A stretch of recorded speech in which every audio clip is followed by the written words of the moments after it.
Pioneers of Esports podcast. Get ready.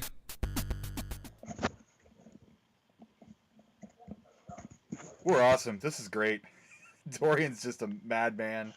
I worked my 2 jobs today and took a 2-hour nap, and here I am, and Zach's pushing through his camera problems and had his laryngitis thing on Tuesday, so we're freaking great. I love it. I would freaking love a nap at some point. Throat coat is phenomenal. Throat coat, good endorsement deal on that. Works wonders. Throat coat. It's nice to officially meet you, Dorion. I know we chatted on Facebook a little bit before. Yeah, very nice to meet you too, Zach. Very cool. Thanks for joining us, by the way. Oh, absolutely.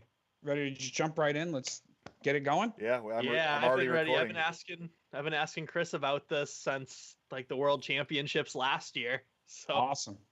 Well, welcome everybody. Looks like today we have a special guest with us. We've got Zach Hendrix in the house. Welcome. Thanks for joining us. What up? It's good to be here. I'm really glad to be here. A champion in the midst. Love it. Thanks for joining us today. Yeah, so hey, let's just start right out. Why don't you give us a little background on why we asked you to be here today? What is it that you did in the gaming world that makes you special? Well, the thing that makes me special is in 2010, Nintendo held their first nationwide competition since Powerfest 94, and that was the Wii Games Summer 2010. And I kind of won the whole thing for the teen category. They still had categories back in my day. They still had separate categories. You can say that now. It's been 8 years. Yeah, 8 years, man. Be 9 Funny years how time in a few flies. days. Yeah. So tell us a little bit about the tournament. What was it that you had to do? How did you give us just the background on the actual tournament? What did you have to do to win? And what were the different divisions? So this tournament was set up extremely similar to the original Nintendo World Championships in terms of there's the age brackets, there's 6 age categories. They all had 2 players per team except for the family category, which had 4 people. But it was a 5-week nationwide tour of every Six Flags location. Not Central Park, the one in Jersey, the other one in Jersey. I can't think of the place right now. Or something. It's nighttime here, but they had the grand opening ceremony at whatever the big park in Jersey is, and basically after 5 weeks, the top people from each category in each location were flown out to Redondo Beach right near LA to compete in the grand championships. And there was a semifinals the first day, or the first day we were there was media day, and then it was semifinals the second day, and then the third day I believe the third day and fourth day were the finals for all the categories. And we had to play Mario Kart, Wii, New Super Mario Bros., Wii Sports Resort, bowling and basketball, and then Wii Fit, hula hoop.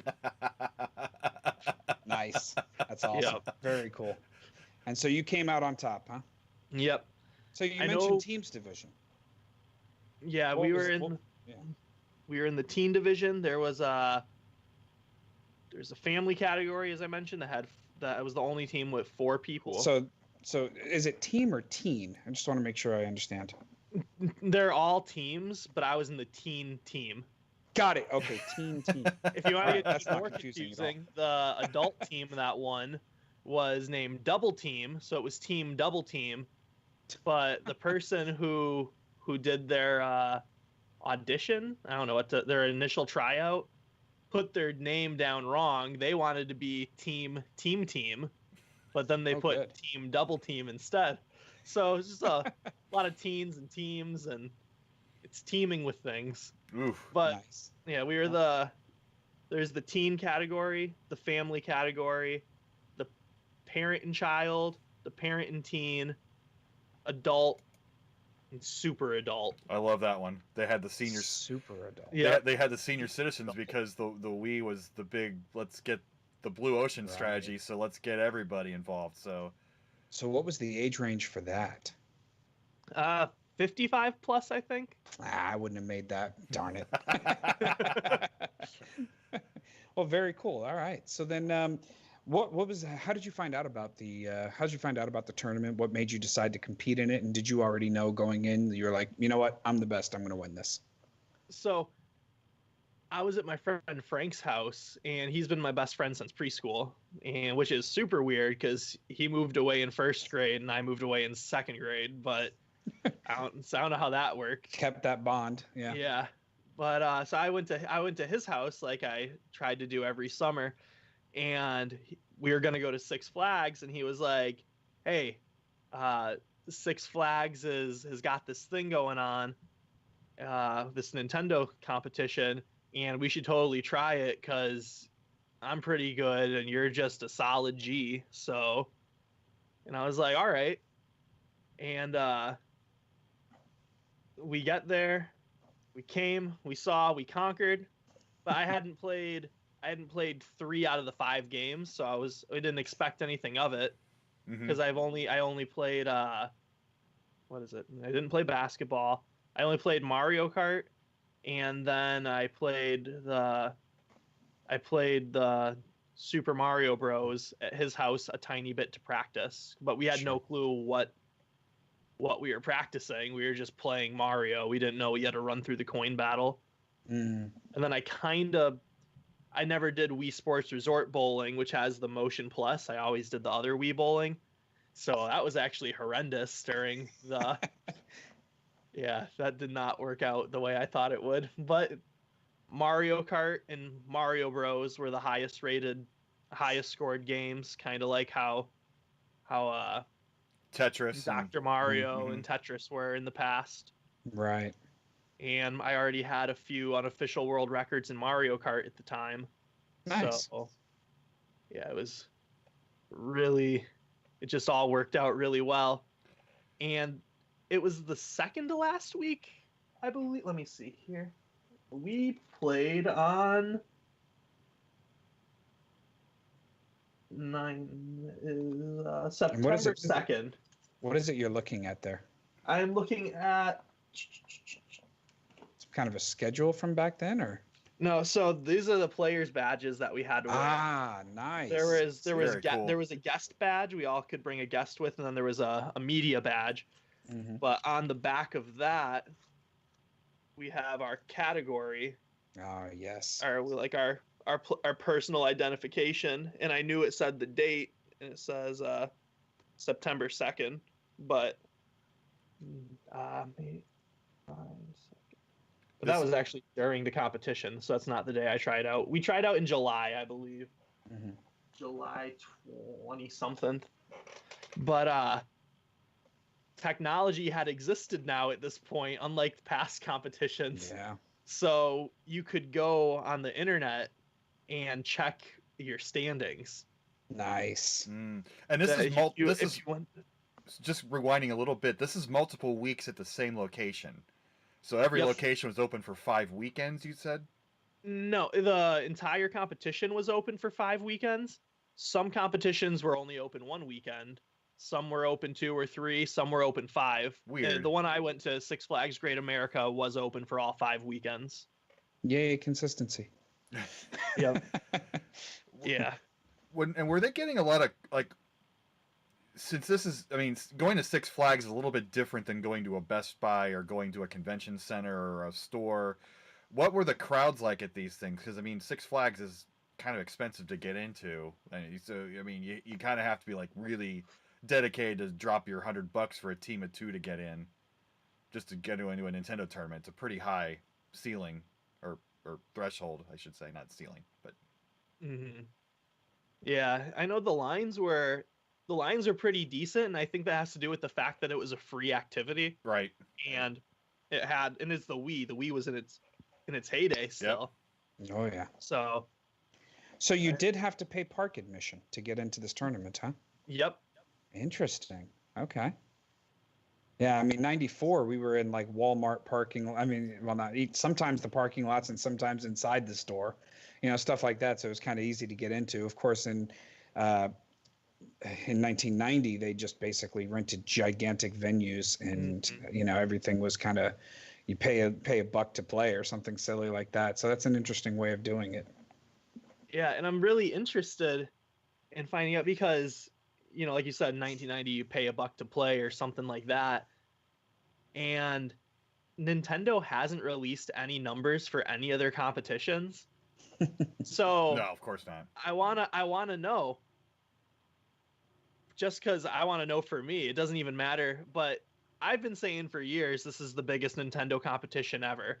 They haven't said official numbers, but they said it was over 200,000 teams, if I'm remembering correctly. And I asked a few other people, and they said yeah. And I'm like, okay, most teams are 2 people. Family category was 4. Six Flags is kind of a family thing though, so it could be anywhere between 400,000 at the lowest and 1.2 million at the highest. But in order for it to be 1.2 million, it would have had to all be family categories. Right. Yeah. And I'm there, so clearly it wasn't. but it's just like Thor said something in our group chat about the original being bigger, and I was just like, I'm not trying to argue at all. I really just want to know, because I don't want to go around saying, yeah, I was in the biggest Nintendo competition ever. I actually won that. It's not like I just go around saying that, but I don't want to say that when people are asking about the competition if it's not true. But I don't want to stop saying that if it is true. And I'm like, Nintendo, please just give me some info here. They'd have to recognize that even took place. That's the biggest problem right now. Oh my gosh. Yeah. I mean, they hadn't had a Nintendo World Championship since 1990, according to the 2015 tournament. Yeah. Yep. Yeah, and according to the write up on Nintendo's website, because I did a lot of archive.org on Wii.com and a lot of Wii Games 2010.com and on Nintendo.com just to find every picture and image and piece of info they've had. I've got it all backed up as much as I can. And in their write-up, it says it's the first time Nintendo's done a competition of this scale since 1990. And I'm like, that's true, because if this isn't bigger than the World Championships, it's definitely the second. Like, there's no doubt about that. But it's like, at the same time, like, how come we're not recognizing Powerfest 94 and to a lesser extent the campus challenges? Like, yeah, and it's kind of funny because with the campus challenges, I can understand that because they definitely did not brand it as a Nintendo World Championships event. But the ones who call it a Powerfest and not a Nintendo World Championships 1994 don't realize that the original tournament was called the 1990 Powerfest Nintendo World Championships. The 1994 was called the Nintendo Powerfest World Championships 1994. So like a lot of people don't realize that they were consistent with the naming. It's just that the nickname that people used was Powerfest because that was kind of like, yeah, exactly. That's how they referred to the cartridges. The cartridge for 90 was the Nintendo World Championships cartridge. It's just how names have evolved over time. Yeah, and it's funny because if you look at a lot of the advertising materials from the original as it went on, Powerfest kind of started to shrink and become secondary, where in the beginning it was the biggest Powerfest, and then Nintendo World Championships underneath. But then you get to the finals, and a lot of the like pamphlets and flyers that they had handed out, then Nintendo World Championships, Powerfest in smaller print. Here is the rule book. Let's get out of the glare. Oh, this is the rule book from the 94, right? Notice how it's Nintendo World Championships Powerfest is nice and small above it. So it's the same thing, right? So it's just kind of funny how the name has evolved over time. And so the point that I was trying to make is that I can understand with the campus challenge. They didn't call that a World Championships, but they most certainly called 94 the Nintendo World Championships. Yeah, it's still subtitled, but like everyone's still, if they don't refer to it as Powerfest 94, we call it the Nintendo World Championships too. Like, right. Exactly. Yeah, that's exactly right. So, I guess it just comes down to they're all marketing events, right? Yep. And at the end of the day, it's only as successful as it can be. And I get it. And from what I understand, and this was told to me by somebody who I won't rename, but it was somebody that worked for Nintendo. And he explained to me that their original idea was to do a 20th anniversary for the Nintendo World Championships 94 back in 2014. Okay. And what happened was they missed the deadlines that they had to hit in order to hit that 20th anniversary mark. And then they didn't want to wait years to do it for 1990 because they would have had to wait, whatever the case may have been. So they said, you know what, let's just do it and we'll call it the 25th anniversary. Yeah, again, and 25 years since the last big event, so that way they could just kind of focus on, well, it's been 25 years since we've had one of these big tournaments, and that kind of gave them the ability to really hype it up on stage for 2015.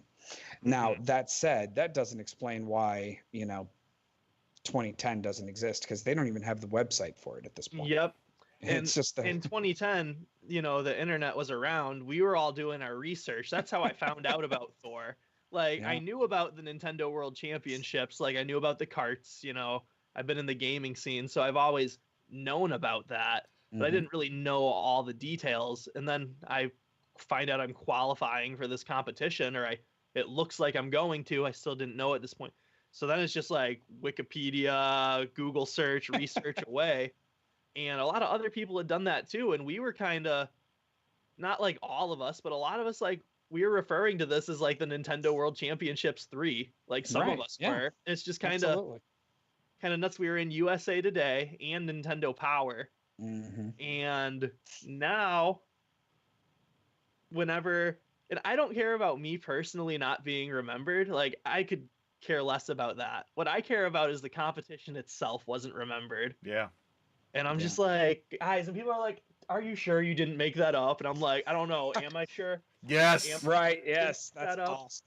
Yes. Am I? God, I love that damn golden strap. That is the cherry on top of that trophy. My favorite. So this is a custom. I mean, clearly it's custom because it's gold, but they had to make this wrist strap because the normal ones are way longer, but it would have been dangling past the bottom of the trophy. So I just love the fact that they're like, we really got to include the wrist strap. Let's just make smaller ones. And they included the little rubbery thing too, because you got a safety first. All right. Yep. I think. And this moves, like, I can unlatch this and. Wow. Put up and That's down. a really cool trophy. Like, for a toddler, it would be a working one. Yeah. I cannot get my wrist in it, and I didn't want to keep trying after it initially wouldn't fit. No. But please don't destroy it. Yeah. Yeah. Well, that's very cool. You see, you were a part of history. You were going into there not realizing it, but you were about to become an actual part of history. And that's kind of what we do on this channel. It's the idea of getting these stories out there so that people know about them, so that we understand what you experienced when you went out there. I mean, I know what I experienced in 94. Chris knows what he experienced in 90 and 2015, if I'm not mistaken. Yep. You skipped 94. I was out of video games right there. Plus, I was working in college, and I didn't even hear about it until years later. So I'd heard about the Blockbuster 94, but enough about me. I mean, the inspiration of this podcast was when I met Zach at the 2017 qualifier in Chicago. Weirdly enough, I'm there, so I had won in 15, and I'm not going to qualify in 17. I don't have the Mario Kart skill, but Steven Lucas is there, and he won in 91. And then I meet this guy. He's got this cool Wii jacket on. It's like, oh, what's this? And I've been researching the subject, and I find out there's this whole damn new championship I never even heard of that had only happened 8 years previous, and here I am talking to the champion from it. It's like, and potentially the biggest. Like, yeah. I don't want to keep harping on the biggest. It's more, the reason I say that isn't about like, yeah, mine was the biggest. That's right. The reason I keep harping on that is because that makes it even more absurd that it's forgotten 8 years later. That's been completely erased.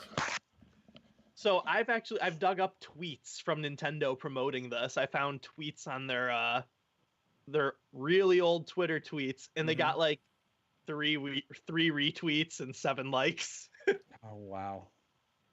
Back in Twitter's infancy. Right. Huh. Well, at least they were forward thinking enough to be on there, right? Yeah. So excuse me. So let's kind of drill down. So you went. Did you go multiple weeks then, since you had 5-week window to do this, or how did that work out? No, I think you could only do it once because you had your own, you had your specific team ID, which you could use to search your team on the database. So we went, I want to say it was the second week. It might have been the third. I normally have my information a lot more straightforward, but right. it's like almost midnight. But I want to say it was either the second or third week, and I didn't really think anything of it because bowling, I did like it was fine, I guess. Not I'm used to throwing perfect games on Wii bowling, so I thought it was like terrible, especially like because this is a competition and I'm like not throwing my perfect game. The basketball, I think it was like, I think maybe I made a third of the 3-pointers, maybe more. I don't remember. Mm-hmm. Hula hoop, I don't know how to tell what's a good score. That's epic. I didn't know how to tell what was a good score. Just standing there. But Mario Kart, I killed it, for sure. And we only could have one team member do specific events. So I was the only one out of our team who did Mario Kart. So can you break that down a little bit more then? So did you both have to play a particular game, or did you just kind of split them off? One for this guy, one for this guy. How did that work out? So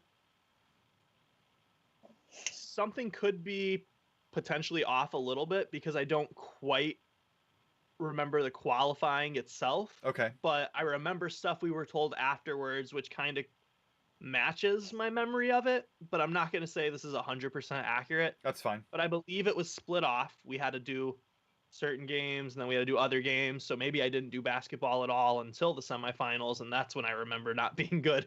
But I believe we each played 2 games. I did Mario Kart for sure, and then my guess would be I did the bowling as well. And then no, I did hula hoop because I had to do it twice because my Wii board died. So I for sure did hula hoop and Mario Kart. And then in New Super Mario Bros, it was World 5-4, and it was a coin battle. But instead of battling each other, you wanted to work together to get as many coins as possible. I like that.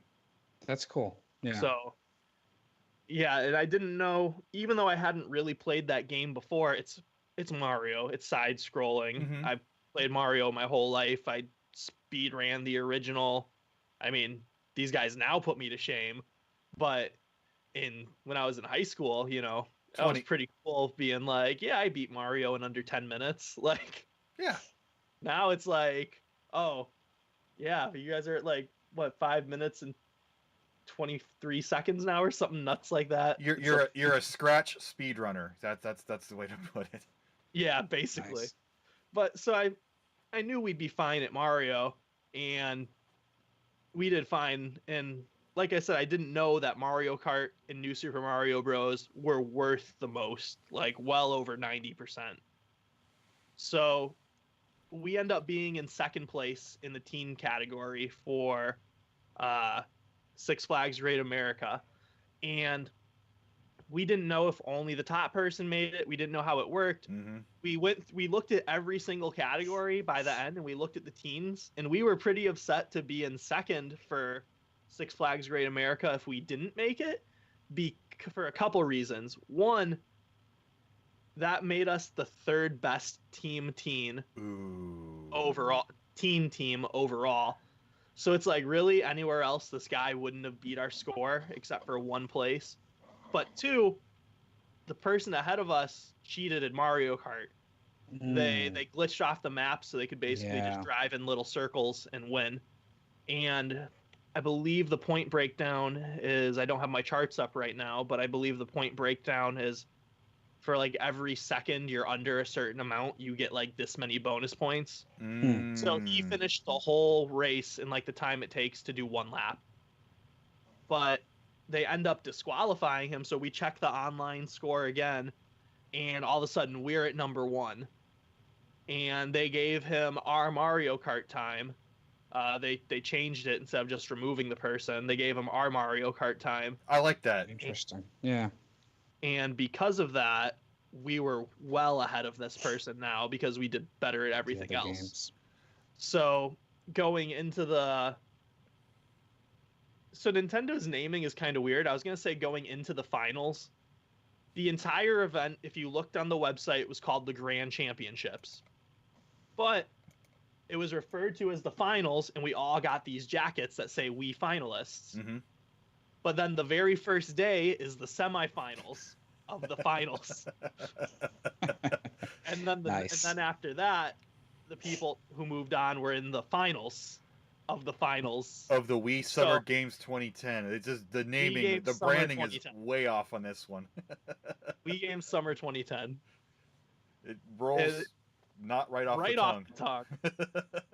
But yeah, so we were going into, I'm just going to call it the Grand Championships because that's what it is on their website, and I don't know why they changed it. Sure. But we're going into the Grand Championships as the team with the second highest score. So we were pretty happy about that. We knew out of all the competition, anyone can change, the rules could change. Anyone could have a better game than they did and pass us, but it was a little comforting to know, like, all right, except for one person or one team, we beat the rest of our competition once, we can do it again. Mm-hmm. And really quick, I want to address what you said about what you called the game, the Wii Summer Games 2010. Yeah. Because we can hit on this later. So I don't want to steer this podcast. This is your podcast. Dude, this is all about you. Yeah. Okay. Absolutely. I'm trying to make a documentary about the 2010 competition. We will put a link into your GoFundMe for this. Absolutely. I appreciate that. It takes too much time to keep calling it the Wii Games Summer 2010. So I'm just like, yeah, the 2010 competition. But, when I was interviewing, one of the third place winners. I flew out to Florida for a day, which was hectic. I went to O'Hare in the morning, flew out to O'Hare in the morning. That's all. Dropped my car you can off. end your sentence right there, and it's already hectic. But go on. Yeah. I dropped my car off, shuttled over to O'Hare, flew over to Florida, got the rental car, did this interview, came back to the airport. It was the Tampa airport, and flew back home. So it was I was at O'Hare in the morning, and I was back at O'Hare before midnight. So it was a long day. But when I was interviewing him, good work. He said, how this thing's going to be cut together, this documentary is not actually going to look like an interview. So when I ask somebody a question, I kind of have them repeat the question, but like in their own words. So if I say, how'd you find out about the competition? The answer would be like, I found out about the competition by yada, yada, yada. And he said, how I found out about the Wii Summer Games 2010. And I had to stop him, and I started cracking up laughing. And he was like, "What?" I was like, "That's not the name." He's like, "What do you mean?" I was like, "It's the Wii Games Summer 2010 National Championship."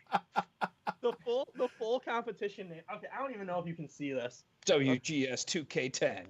The full competition name is the Wii Games Summer 2010 National Championships. Wow. So it's not just the Wii Games Summer 2010. There's a national championships at the end of that too. So but I was just like, Nintendo. WGS 2K10 NC. Nice. Like Nintendo.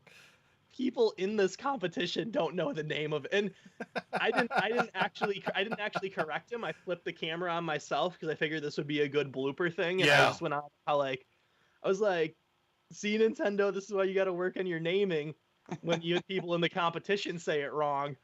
And then he said, so wait, what is it? And I said, Wii Games Summer 2010. And he goes, oh, I've been saying it wrong for the last 8 years.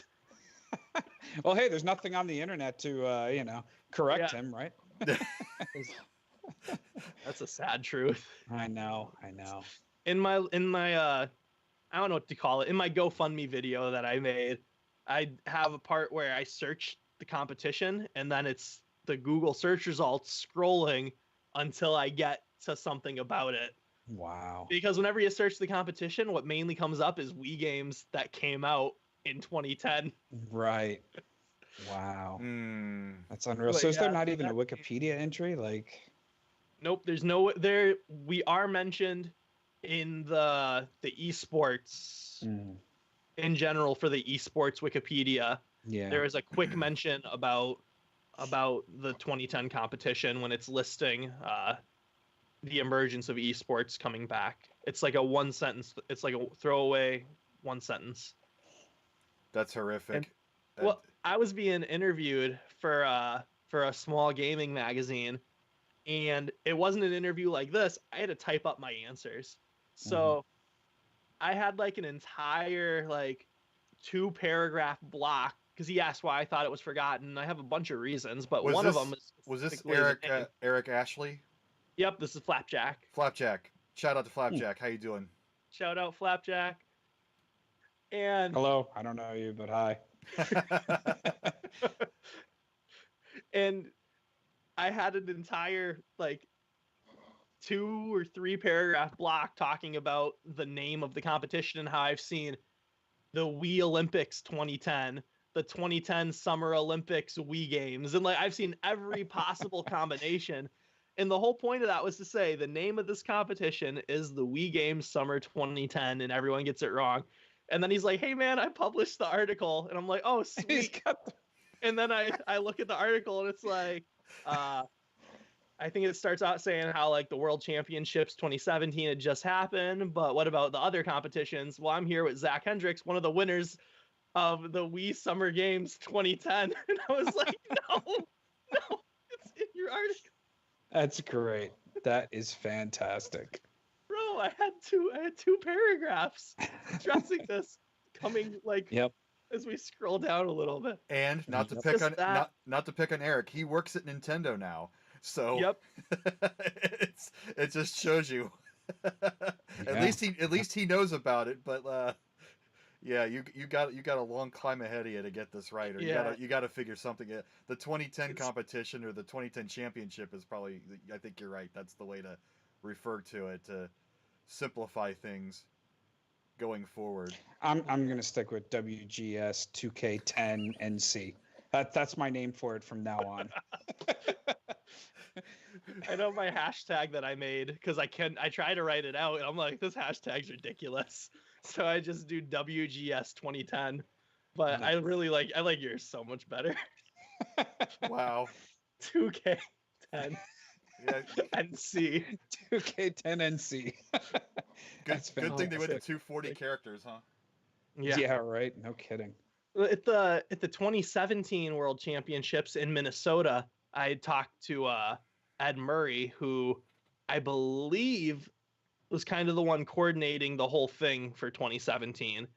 I could be wrong because Ricky Kim still works at Nintendo, and he was in charge in 2010 when we were there. He was in charge of like keeping everything organized, so it could still be him. But just from stuff Ed Murray's posted, I think it's him, and he's mentioned like being in the meetings, deciding the rules and stuff. And he said he started working at Nintendo in December 2010, and up until he saw my jacket, he'd never heard of this thing. Nice. And I was like, December 2010. That's the month we were in Nintendo Powers, like or Nintendo Power. Like, it's just no. It blows my mind. If they're gonna get the name wrong, then you get their name wrong. Let's turnabout's fair play. Yeah. Spit take. Oh, no kidding. I like that. I was hoping I could see that. Nintendo. Right. Nintendo. Just spelled it slightly wrong. So what all did you get for winning? What were the prizes? What did you get to take home? Anything cool that, like you mentioned the jacket. What else is there? So got the jacket, which every single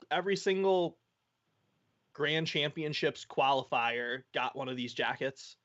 And we did not all get the hat, but we had these. You could play games and get coins put onto this coin card, and then depending on the coins how many coins you had, you could cash them in for stuff like hats. So most of us had a hat at this point. But was this open to the public also then, or was Yes, the first day we were there was just our training day, and it was just us. And the media day was the next the night we got there was training day, and then the next day was media day, and that was the day that we had to go. They had 100, however many Wii Fit boards set up on the beach, and we had to pretend to hula hoop and follow Sean Johnson as she was doing it, and I love it so much. So I don't want this to sound like I'm hating on it. It was one of the stupidest things I've ever done. You're gonna The sand is all lumpy, and like these boards are all like they're not all like sitting flat or whatever, and you just have 100 people. Whoa! Wow! Because you got to catch hula hoops that they throw, so whoa! Right, you have to catch them. So they're like just mirror whatever Sean Johnson is doing, and that was on ESPN's top 10. It was number 10, of course. Yeah, wow. Well, have you seen the intro video for this podcast yet? I posted the preview of episode 1. I saw that, and I do have a clip. It's in there. I love that. That's the tribute to you. Is that little half-second clip of you guys hula hooping? That's what that was. Yeah, I do have a clip.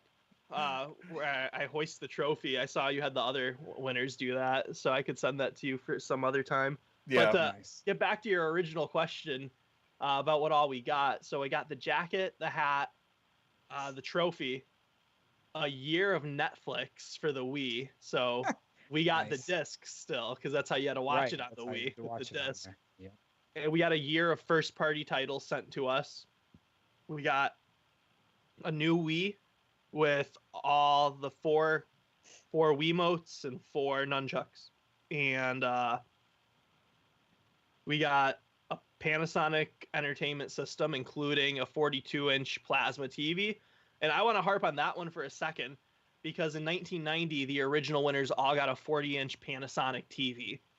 So I love that they stuck with that, including the brand. I think that's something that like nobody knows, but just in all the looking it up, I'm like, yeah, they got a 40-inch Panasonic TV at the World Championships in 1990. That's pretty cool. And here we are getting a 42-inch Panasonic TV. Like, That's hilarious. I absolutely love that they put that much attention to detail in this forgotten thing. And the Netflix subscription is about the same value as the Geo Metro. So Hey, 94 had a Ford Mustang, all right? Oh, dude, wow. That's awesome. Yeah. Even though Mike took the money. But I'm sure he'll talk about that when we have him on here. Yeah. Oh, man. And let's see, what else was there? So the entertainment system had a Blu-ray player with like an iPod dock on it and surround sound, the TV. And I want to say I don't want to say supposed to, even though we were supposed to, all get a cruise. But at the end, they only gave that to the family category. And like, I want to complain about that so much, but I just can't, because everything was so amazing. Yeah. Oh, we got 400 per diem each. Wow. And when I say each, I don't mean us and our guest. I mean me and my mom were given a total of 400, and then Frank and his sister were given a total of 400. So each team member, I guess. I think the family category did get 800. It's in their official rules. I'll have to double check on that. I don't need to double check on that. They got 800. I know that already. It's a pretty fantastic per diem. Yeah. And I believe the original World Championships, they were also given, I want to say it was a 200 per diem. But again, this competition was so similar in its format and structure. It really should have been named the World Championships 3, but I think they wanted to expand the Wii brand so much that even though clearly that's what we all would have been playing, they wanted to have Wii plastered on the headlines for this competition. And the Olympics theme, I get it. It was a foul tip. Didn't quite connect, but you know. Now, I'd still rather them try. You know, it's one of those things where I recognize that it's a marketing thing, but at the same time, we just have this passion for it that they don't understand how important it is to some of the players, right? I want them to have more success with it, and anything that they can do to drive that success, like naming it the Wii so that the Wii gets more attention. I can't complain about that. I think it's also too, because we have the benefit of hindsight, you know. Right. And I think about it, and I feel like what really went into that process too of naming it was the World Championships is mainly remembered because the cartridges have kept the memory alive. Yep. And if you're not necessarily a collector, but you still are a gamer and you know about it through the cartridges, you're not going to think, I only know about this because of the cartridges. You're going to think, oh yeah, Nintendo World Championships, that thing was huge. And I think Nintendo went into this thinking, okay, this is going to be as big as the World Championships. Everyone remembers that 20 years later. So they're all going to remember this 20 years later, when in reality, it's the collectible keeping the memory alive. So I think they thought, all right, well, let's put Wii front and center in this title. And then as it gets all this national attention, like the first one did, then everyone's just going to be seeing Wii. Look at all these people playing Wii. Look at this amazing tent with the Wii. And in reality, I think it would have been a better marketing strategy to put World Championships or national championships, I don't know, in the title. But to your point, 2015 and 2017 has been pretty hype, and people still kind of talk about it. So I think you might be right.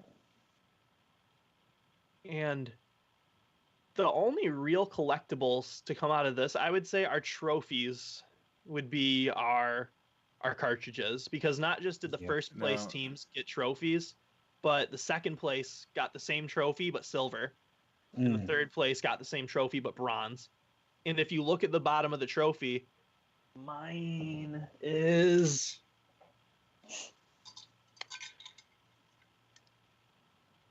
WG 2010. So they even left out the summer. But nice. They didn't even name their own tournament properly. 41 of 45.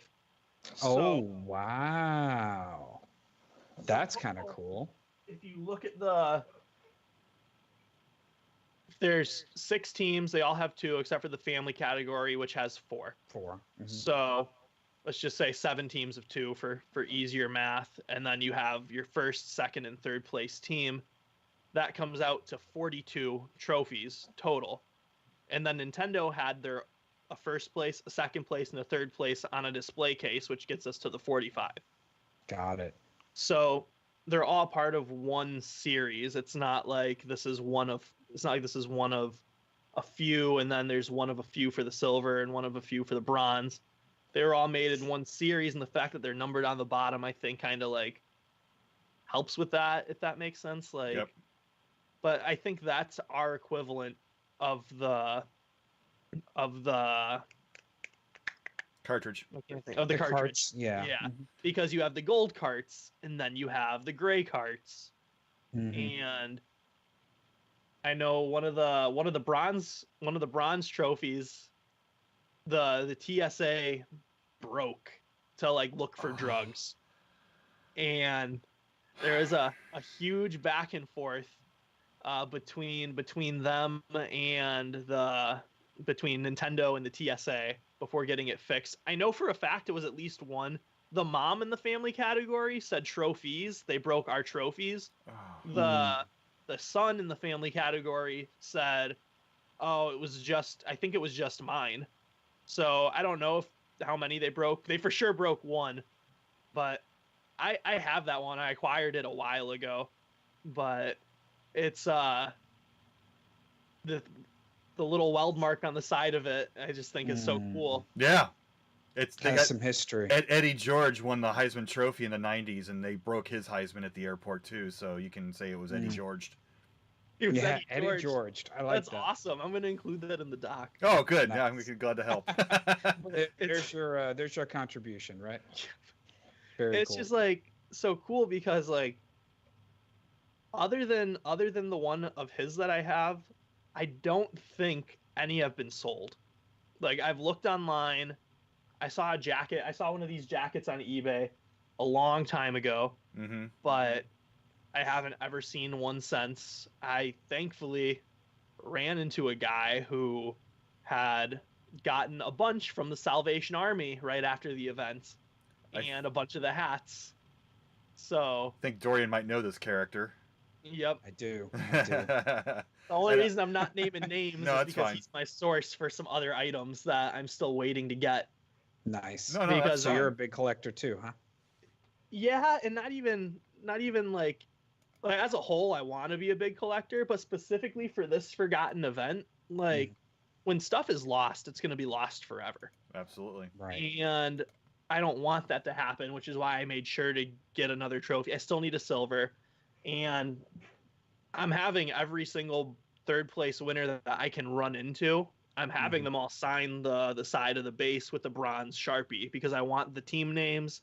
I want all that to be remembered. These are the third place winners for this category, for that category, for that category. This isn't about like my collection. This is about I want to have everything from this competition and including the information. Right. So it's not a forgotten chapter because even, and Chris, you know this better than most, there's not a lot of information on the original World Championships, and there's even less on the subsequent ones. Nope. In fact, the official legal document on the 2010 about the winners, I think they only included initials. They didn't put the full names.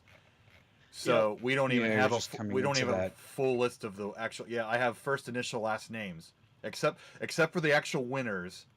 I have the full names of them, but the participants, the rest of them, don't have the team names, don't have anything. And you had to do some cross-referencing to get that though. Yeah, because our USA Today article, Nintendo Power spread, it was the same spread on both article and magazine, but it had our first name, last initial, where the legal document, if I remember correctly, was first initial, last name. So you were just kind of able to cross-reference that. You can cue the Who screaming CSI music, put on the sunglasses, David Caruso moment there. That was my contribution to your. Nice. But one thing I want to say, because I don't want to forget this, we got custom stickers for our Wii. So that was cool. Okay. Yeah, mine are destroyed. Like I'm pretty upset about that. But no, it was just the first, second, and third place teams, because we all got a Wii. The first, second, and third place, they sent us everybody a Wii in that category, and for those winners, and they came with custom like Wii Games Summer 2010 stickers or just Mario stickers, and the emblem. And my Wii broke, and I went to send it to Nintendo to have it be repaired. And I looked on their stuff, and it said if you have custom skins or anything like that, like you might not necessarily get the same shell back for your Wii. So I was in school, because I was in high school still, and I told my mom, "Oh, Mom, I love you so much, Mom. I love you so much." And I said, "Hey, before you bring this to the post office," because can't drive, but I was like, "Hey, before you bring this to the post office and send this into Nintendo, can you see if these stickers are gonna peel off easily? If they don't peel off easily, then just leave it. But because I doubt Nintendo's gonna peel them off, and I'll most likely get the same skin back, but or the same shell back. But if they do peel off easily, can you just like stick them onto a folder or something with like a smooth surface?" So then I come home, and here's all my stickers, and they're like tore in half. Like she could not get them, and I was like. She was like, "Yeah, it kind of came off in pieces." I was like, the only ones that survived were the ones on the base, because remember the Wii came with that base. Yeah. But those are just like mushroom stickers and stuff. They're not the event name and logo. How about your boy Frank? Is his intact? I don't know. I gotta ask him. I need to see, because I don't know if he put those on his Wii or not. But if not, I'll totally try and buy those from him. Yeah, like I mean, hindsight, I'm just thinking like all these people, all the stuff that's thrown away all this time. But if I had gotten a Wii as a prize, I wouldn't have even opened the damn thing. It would have just been. I'm the same way. I would have just put that aside. But that's hindsight of a 42-year-old who's seen all this shit. I can't imagine what a kids and the family team and the. I do have to say though, I know for a fact I got the same Wii back because there's all these sticker outlines. Right. Yeah. So it really hurts because you were like, maybe I should have just left them on. Yeah, and also because I was like, I said if it was difficult, leave them. Why did you do this to me? Why did you do this to me? Mm-hmm. But yeah, so that I need to secure those. But that was also something we were given. I couldn't forget that. But yeah, it was.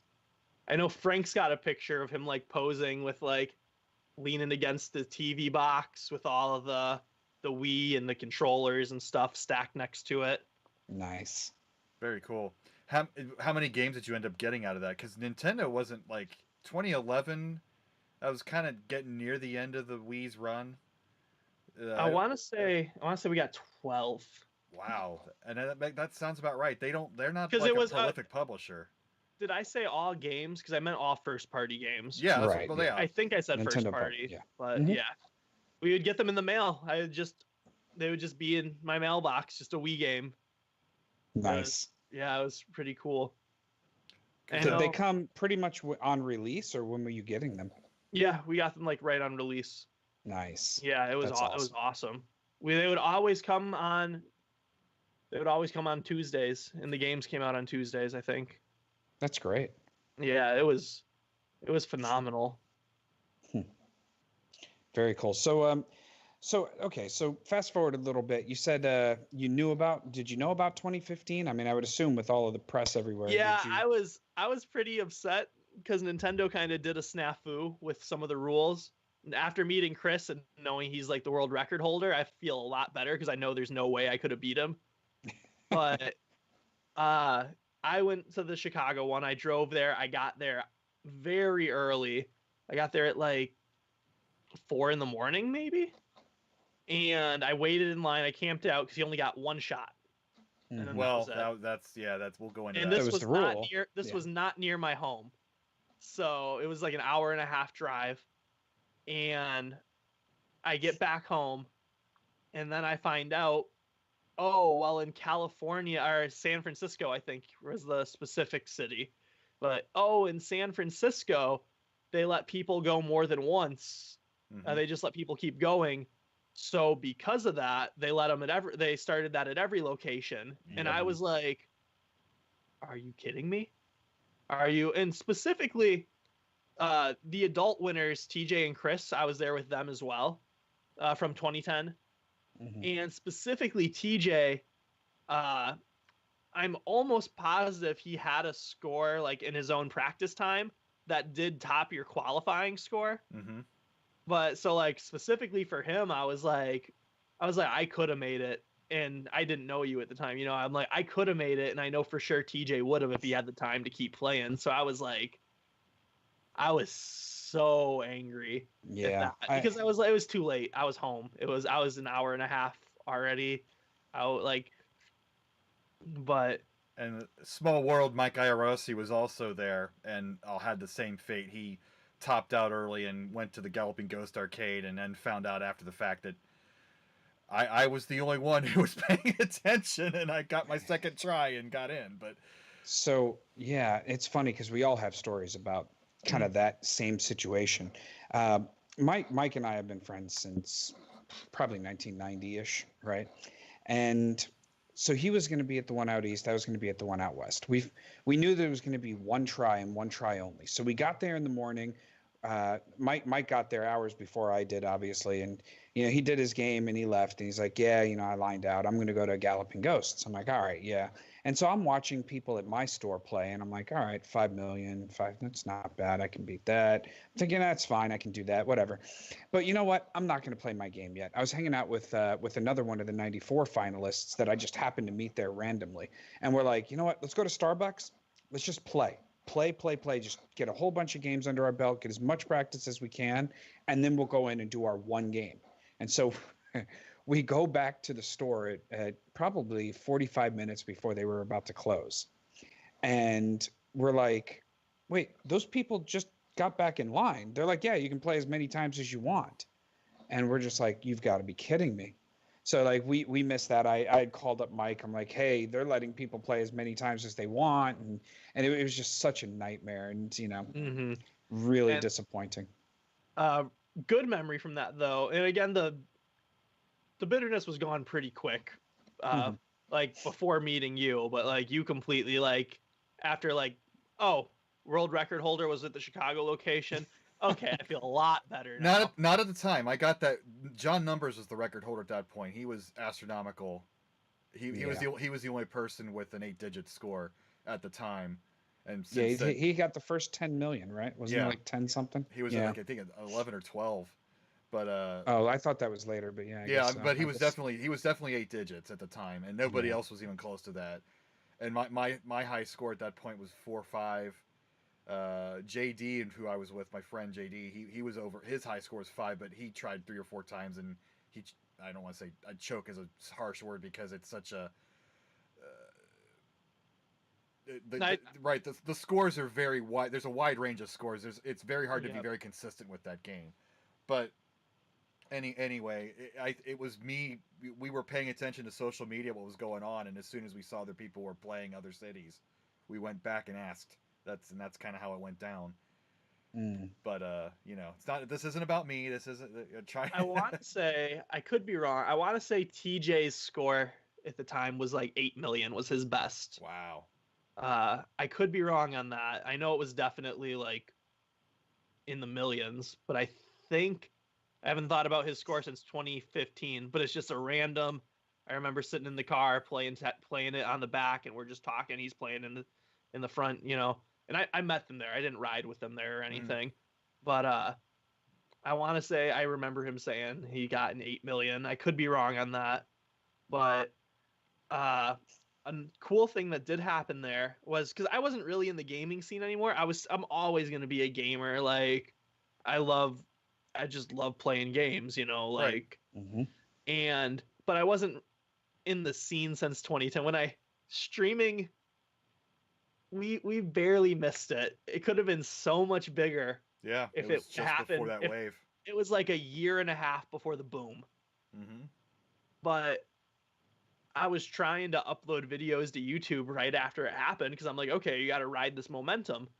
And I'm like trying to. I remember, I'm only sophomore in high school at the time, and I remember.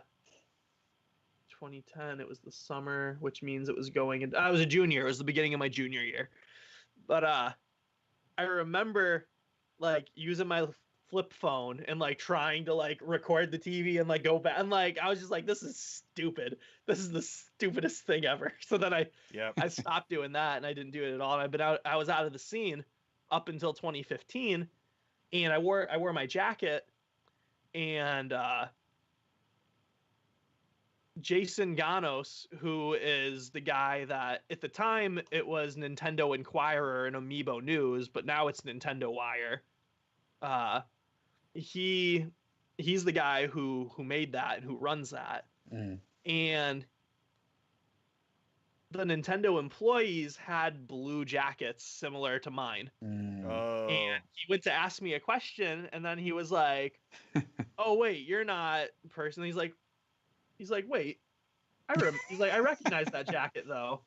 And he was like, that's from the Wii Games Summer 2010, right? And I was like, yeah. And he's like, oh, I'm actually interviewing one of the winners for my magazine. I was like, oh, that's really cool. I was like, what winner? I was like, what category? And he was like, I think the teen. And I was like, no, it's not the teen. and he was like, oh no, I think so. I was like, oh no, I won for the teen category. He's like, oh, you won?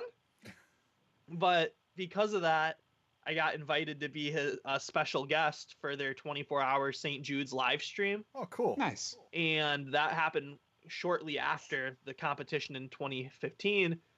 And total, after like the eBay auctions and stuff, I want to say it made, I don't remember the number. I think it was over $5,000.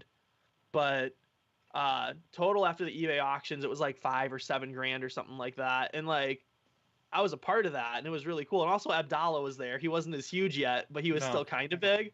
But he was a special guest. That's where I first met Abdallah. Yeah. But and that kind of got me really invigorated because there was like an hour stretch where I was the only one on the camera because other people were sleeping. You got to sleep. I mean, I don't, but I was, I was still young. I wasn't the old timer that I am today. Jeez. And I remember I'm like, all right, guys, let me play Mario Kart. Let me play Mario Kart with one hand. How about that to make this more entertaining? Because it's on the Wii remote, Yep. So I was like, all right, let me try and just play this. I hadn't played Mario Kart 8 before, so I was like, let me play this with one hand, maybe. That'll be fun. One hand tied behind your back. Yeah, that's what I did. I put the other one behind first place, and they were like, yes. But entertaining those people and like raising money for St. Jude's, it felt so good. And that's like, I was like, I gotta get back in this scene. Yeah. And that's kind of, I might not have went to 2017 if Jason didn't meet me and interview me and have me do his custom event if it wasn't for him recognizing my jacket in 2015. It was like just that kind of chain of events because with how much of a wreck the qualifiers for 2015 kind of were, like it kind of had me disillusioned with competing anymore. And I was just like, these are games that, I didn't even have a DS. I borrowed my sister's DS, but I was just like, So I'm really happy to be like in this interview with you guys right now and in a Facebook group that Thor is in. Yeah. Like the original and still maybe GOAT game god. And just like he was my idol for years, so it's just crazy that I went from like not in the scene at all. Like I did this thing and was just like, peace. It's, in a 2-year time, I'm, talking with competitors and on panels with other finalists and winners from all these other Nintendo competitions. Well, you cemented your place in history. I'm trying to. It's not there yet. No, it makes me really happy. History can't forget. History's forgotten 2010's event. And I think Nintendo had a little to do with that for just kind of seeing, in my opinion, I think they saw it as a failure because they didn't sell more Wiis after people saw us hula hooping on ESPN. Right. And I think that's why they buried it so quick. I probably just in general, I think they're kind of embarrassed about the Wii and its success and how it was outside of the scope of the industry.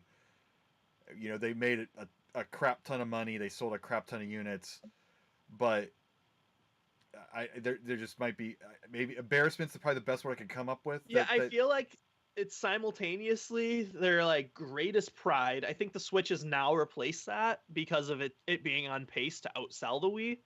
But I mean, up until the Switch came out, I think the Wii was like their greatest pride and at the same time like their biggest embarrassment. Like they had like this bipolar relationship with it, Yep. Yeah, they're breaking records right now, and I'm excited about that. I'm excited too, especially because it's still motion control. Yeah, I like Nintendo being on top. I really do, and it's not. I mean, I personally work for Microsoft, so technically I should be a Microsoft fanboy. But I always feel like when Nintendo is on top, games are at their peak. Like playable games, the fun games, that type of thing really happens in my mind when Nintendo's at the top of their game. So I love the fact that they're really killing it right now. I'm hoping to see more great things. I know that there's rumors of announcements coming and everything else. So I'm really looking forward to see where this goes next. Yeah, I definitely agree with that. And also, as much as I love gaming on everything, Kingdom Hearts is my all-time favorite game series. So you're excited coming up soon here, huh? Dude, I cried at that new trailer. I didn't expect it. Yeah. Oh my gosh, I was just so happy. Yeah. Okay, I'm 24. The last game came out half of my life ago. The last game came out the last main series game, I should say, came out 12 years ago, and then the other one was 5 years before that. Right. So a little bit of a lag time between, huh? After waiting for Kingdom Hearts 1, I waited 5 years for Kingdom Hearts 2, and then 12 for Kingdom Hearts 3. So 17 years of my 24-year life has been spent waiting for Kingdom Hearts. That's an interesting way of looking at it. Indeed. So Hey, Dorian, he was born in Yes. 1994. Oh my gosh. Why would you do that to me? He was born in 1994. Your moment I of was glory. traveling the Yep. country in 1994. That's amazing. Oh, that's hilarious. Yeah. Old man. Whatever. Yeah. Also, going back to our little intro clip, and you could see how terrible the VHS quality is of all the moments from the old guard, and then there's that one little snippet of me in 15 with this nice HD quality. It's kind of jarring to see the difference, but yeah, I think yeah, I don't know why. Because I think the video I have is actually the best version. Because on the sides of the ESPN video, it says ESPN HD, which is what would happen when they upload something not in the new 16:9, still in the 4:3. right. So I'm just like, this was 2010. Why is this filmed in 4:3? Yeah, it still was that. It was still a thing then. Yeah. I mean, if you look at that video, you can kind of see. You'll see this one scene where they're in front of the inflatable. That's me that goes running into the picture last second and kind of turns around in front of the large inflatable. Was it a DK inflatable, if I'm not mistaken? it was a Mario inflatable, yeah. A Mario inflatable, that's right. Yeah. And then the moment right after that, you guys are punching it, but I wanted to kind of keep it. No, don't leave that in there. I kind of kept it positive. That was John. Shout outs to John Bass and one of the finalists from the Jersey Boys. He was the crazy one of us. Yeah, he attacked the poor little Mario and started uppercutting him in the nose and Mamma mia. Mamma mia. Shout outs to all the Jersey Boys who I'm sure are going to see this at some point. Yeah, and for those that don't know, there were 6 of us that all qualified from the same little area, like circle of friends. And we had traveled around to get us all, and we just we were known as the Jersey Boys, kind of infamous during those days. So, good times. It's awesome. Speaking of kind of groups, so you and Frank were from Chicago. TJ and Chris were the adult winners, and they were adult, but they were I'm guessing they were like 19, 20. They weren't very at the time. No, I think I think they're like 8 years older than us. Okay. Could be wrong on that, but I want to say they're 8 years older than us. So that would have made them, if I was 14, then yeah, they would have been like 22. Okay. I guess. So they're not, they're adults in name only. I mean, they're still gamers and kids, for lack of a better term.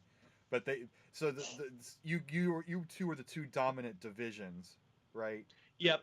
Yeah, the other competition. So I used to word it until I realized I wasn't wording it right. I used to say the adult and the teen competitions were the only truly competitive competitions, but by that I more mean like eSports standards of competitive. I'm like, even if the other teams aren't getting, even if the other divisions aren't getting as high of scores, they're still getting scores close to each other, so that's still competitive. So that's not really the best word choice, right? But and they have to beat out hundreds of thousands of other people, so that's not, it wasn't a luck thing. They were good.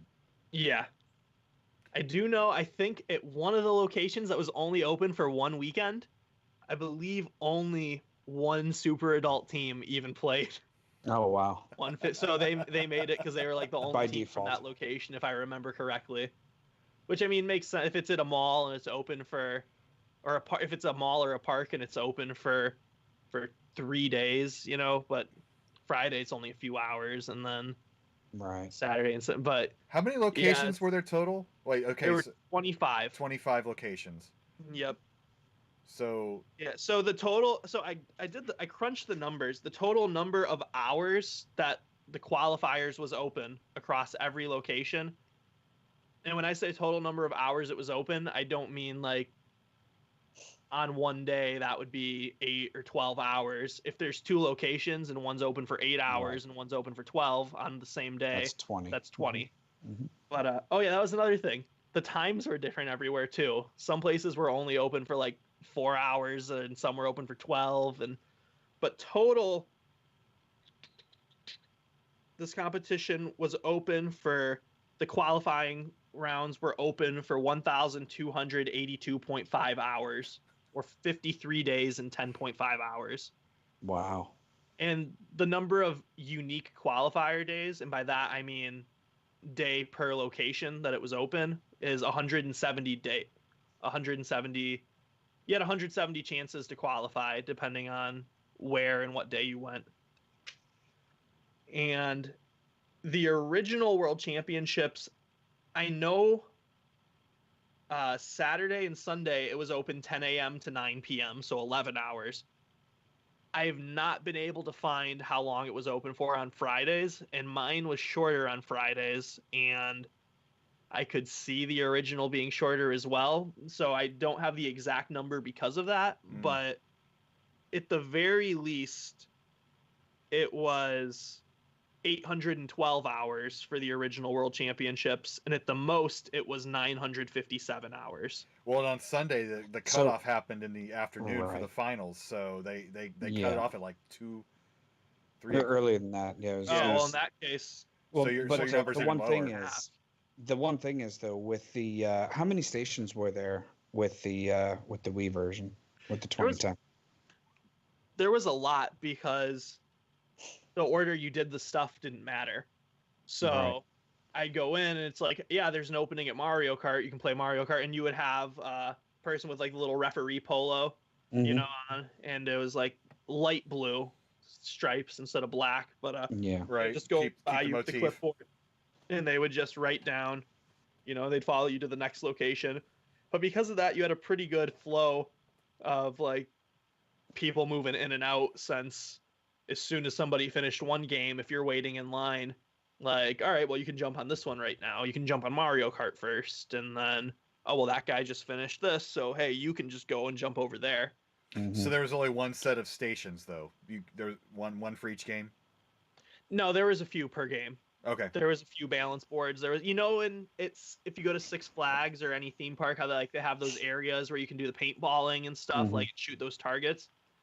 It was one of those things, but instead of like a game to play, it was just kind of like U-shaped, like following the perimeter of the room, just a bunch of Wii's set up, and then the little table in the front where they would get your information. Yeah. I think the one big difference is going to be the fact that in 90, and I'd have to like kind of check with some of the others to double check my information, because I was a little kid at the time. Right. Maybe I'm not remembering it properly. I was 14, but I could swear there were at least 40 stations, and they had a constant line where you were always waiting for a good 30 to 45, maybe even an hour plus to get into one of the 40 stations for the qualifiers. So there were a lot of entries. So I'd be curious to know kind of, you know, how many entries they could have churned out per hour for each one. I'm a data guy too, so I like the fact that you have some of this stuff. Yeah, and I know if I had to guess, I would say there was, at least at Six Flags Great America, I know there's pictures at some of these malls too, where it's just like kind of like a row of like 8 Wii's, and then those are all one game, and then behind it there's a row of 8 more Wii's, and that's another game, and like so I want to say maybe 40 at the most, maybe depending on the location, because I feel like there's no way we had 40 where we were. We could have, but I don't think so. I think there was maybe, that's a lot. I think there was maybe 25 Wii's at Great America. The difference there being, though, Great America is open Friday, Saturday, and Sunday for 5 weeks. But yeah, so I want to say there's 20 to 25 Wii's set up where we went. I mean, I'm not looking at it right now, so that number could be off a little bit, but it was around a ballpark around there. Boy, are we getting into the weeds on this one. The number of stations. I mean, hey, yeah, this is good stuff. If we're preserving history, that's part of history. It is. So, were there any of the other winners from Chicago? Was it just you guys? That's what I was trying to get to before. Was that interesting?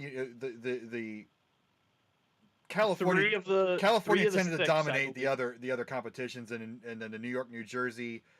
But interestingly, in 2010, the Midwest for some reason came out on top. I just find this fascinating that the 2 dominant divisions, the 2 winners came from there. Yeah, give me 1 second, and I will tell you. Okay. Family category, the Hooligans, St. Louis, Missouri. Oh wait, these are the cities these people are actually from. So that means there's a they Six probably Flags down qualify there near though. Missouri. TJ and Chris are from Indiana, or one of them is from Indiana. The other was from Illinois. So they qualified in Chicago location. Parent and Teen qualified at Great America, the Chicago location. We qualified at Great America, the Chicago location. And the senior citizens, the super adult, are from Indiana, which means they qualified at the Chicago location. So 4 of the 6. Bravo. Wow. Bravo, Chicago.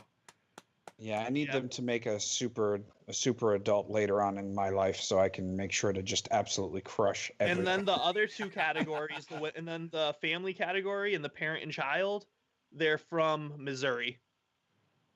I believe there's a Six Flags down there too. So.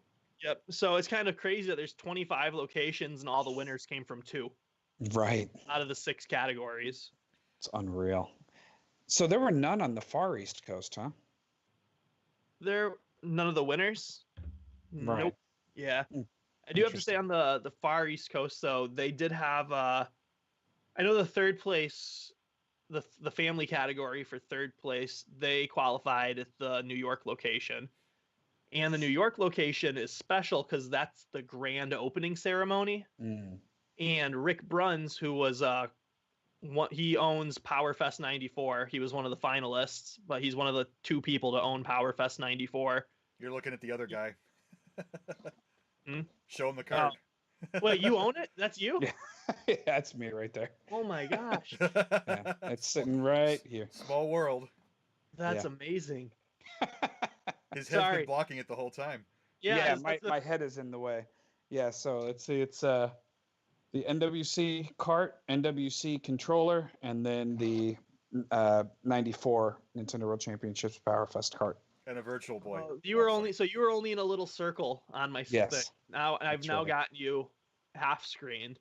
So and got it. Yeah, there you go. Here, I'll get out. You were just like a thumbnail. You were with a little circle in the top corner. Yeah, you can throw all 3 on the screen at once. Okay. Yeah. Cool. Yeah. So that's it up there. But yeah, unfortunately, Rick got. Oh, sorry. Go ahead. Oh, sorry. Keep going. I was just gonna say Rick unfortunately did end up parting with his. Oh, he did. Yeah, and it went to a secret buyer, so now I need to find out who that secret buyer was. Someday, Gadget, I will find you. So anyway, awesome. What were you gonna say, Rick Bruns? They had Rick Bruns at the grand opening ceremony in Jersey, which was technically called the New York event. Blows my mind. But and for the grand opening ceremony, they set it up like the finals. So for the grand opening ceremony, they had this giant 2-story circus-like tent set up in the middle of the park with a giant LED screen for the entrance. It was like a giant LED that you walked through, and it was just showing like footage of but that was at the Jersey location, and that's other than that, that's where we competed for the finals. They set it up in Redondo Beach, but so the people in Jersey did get to play all the unreleased E3 announced games as well. Nice. Is pretty cool. So for reference, what talk about some of those games you got to play at because it's a festival. So like let's talk about what you got to play early, what other perks you got on your trip to LA other than having to play hula hoop on ESPN. So the entire second floor of the tent was unreleased games. And that was awesome. So we got to play, I believe Mario Galaxy 2 was on the second floor. It hadn't come out yet. So we were playing Mario Galaxy 2, Donkey Kong Country Returns. Oh, that was specifically I remember Epic Mickey because I was waiting for that one, and I was following the mythology and the real story of Disney making Oswald first and losing him, and I loved how the game went through the real history, the real forgotten history. Oh man, that was some foreshadowing I didn't know about. My favorite game was the one about the forgotten history. Epic Young Cavs are going to make a game called that in 20 years. Epic Young Cavs. That'd be great. But yeah, those are the only ones I really remember because I didn't spend too much time up there. Yeah. I played enough games to fill out my coin sheet, so I could get the stuff I wanted. Like I forgot to mention, we also got pins that were in our tote bags. We all got a Wii Games Summer 2010 pin. There was other ones that were like bowling from Wii Sports. This one right here on this side, it says "Grow Up" and it's got a Super Shroom. And a Wii Fit tote bag because that's what those pins came in. Anyways, off topic. But I spent most of my time practicing and playing. I didn't sightsee. I just played and played and played, and that already was an issue on its own because there were so many of us. They had us split in 2 different hotels, and we were in the crappy hotel, so we couldn't connect our stuff. There weren't VGA ports on the TVs. Like we couldn't. It was so old. So the other hotel all had flat screen TVs in their room and could play as much Wii as they wanted. Everyone at our hotel, we couldn't practice at all. And that was I was not happy about that, but I don't quit and I always come up with something. Anime taught me that, but no. But to rewind a tiny bit, just to backstory this, the plane seats were super weird. Me, my mom, and Frank were not all sitting next to each other. Me and Frank were sitting by each other, and then this guy, Chris, was also sitting near us. And then my mom was sitting way towards the front of the plane, and this guy, TJ, just happened to be sitting next to her. And way like 10 rows behind us, completely unrelated, was my friend's mom going to wherever our layover was. That's not part of this story. I was just like, that? But nice. So we had our stuff, of course, like we wanted we were like taking pictures of it on the plane and stuff. And Chris saw that, and so he was like, "Oh, you guys are doing the Wii competition too?" And we're like, "Yeah, you are." And he's like, "Yeah." And we talk about how we brought Frank's Wii, so we're super excited to practice in all our free time in the hotel room. Yeah. And he's like, "Oh, that's cool. Me and my partner TJ, we didn't bring ours because we couldn't fit it, and we weren't gonna be paying that extra, and it might get damaged or whatever." So, and then this time, my mom starts talking to TJ because he's got his iPad out, and she's like, "What's that?" But so we get to California, and my mom's like, we say bye to Chris, and my mom's like, "Oh, this is this guy I was sitting next to on the plane. He's competing too, and Chris is with him." And we're like, "Oh, we met the other one already, And media day starts, so it's just the media and us. There's no public allowed. So sorry, not media day. It's the first day, so that's just us. The media comes in the morning. So it's our practice day, and how everything's set up. I don't know if you interlay pictures over the podcast or not, so I'm just going to explain it in case you don't. I remember you posted this when we started our Facebook group, but go ahead. The tent is really long, like really long, and there's these giant circular stations that I think each have like 6 TVs on them, and there's one for each category. So it'll be like right here is the bowling station, then here's the basketball station, then here's yada yada yada. So Chris and TJ come and talk to us, and they tell us we don't want to practice in here because we don't want people. We came up with everything that we do, all of our strategies we figured out ourselves. Even though we figured them out ourselves and they're really bomb strategies, they're not necessarily the most difficult to replicate. So we don't want to do this in front of everyone else. It's amazing how much these stories rhyme with one another, with the Chris Tang story, but go ahead, keep going, I'm sorry. So they say, TJ says, Chris told me you brought your Wii. could we go to your hotel room and practice on your Wii? And if you do that, we'll show you everything we know. So, and you're different divisions, so whatever. We didn't know if we were gonna have to. We didn't know like how it was gonna work if like all the winners faced off in the end for each category. We didn't know how it was gonna work. They didn't tell us how it was set up. Nope. But we were just like, yeah, sure, because I didn't have a good strategy for bowling. I just tried my best to keep my arms straight, but this new little dongle on the bottom of my Wii, the Wii Motion Plus, was throwing me through a loop because I had practiced getting perfect games so many times on a normal Wii remote, and I knew just how to do that. But on this, I'm not used to this motion yet, and same with the basketball. I just couldn't get the basketball right, and I wasn't aware of how the scoring worked. I didn't know Mario Kart and New Super Mario Bros. Were the highest two. But so we were like, yeah, for sure. And what ends up happening is, oh, hey guys, we can't really play on this team because it sucks and it's old. And it was probably around during the original World Championships. It didn't have RCA ports. I mean, or it might have, but they might have been like those security locks. So yep, that's what they used to do at hotels. Yeah. Shout out to the very poor hotel that they used for the Nintendo World Championships 1994, because we broke that security lock off just to be able to practice in the hotel room. We Champions. Epic. Bar pop. Jersey.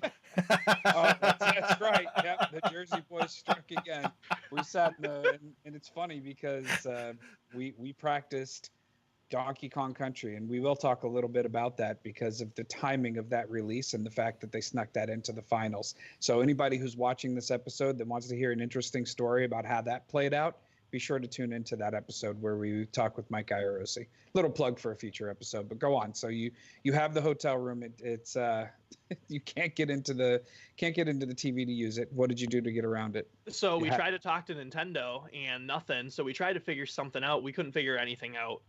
So I'm like, okay, I didn't play that many games at the time. I've always been naturally good at stuff. Like these Wii games, I would get the world record in like a couple days on something, you know? So like for the most part though, I spent a lot of my time in the gym at school. So I'm like, okay, I need to think. I'm going to go to the gym because the hotel's got a gym. I'm like, I'll burn off some of this, I'll get my concentration back, and I'll figure something out. So I go downstairs, and then I'm in the gym, I know, and I'm where just this kind is of going. stopping for a second, and I'm looking up. I knew it. And hanging from the ceiling is this little TV. CRT.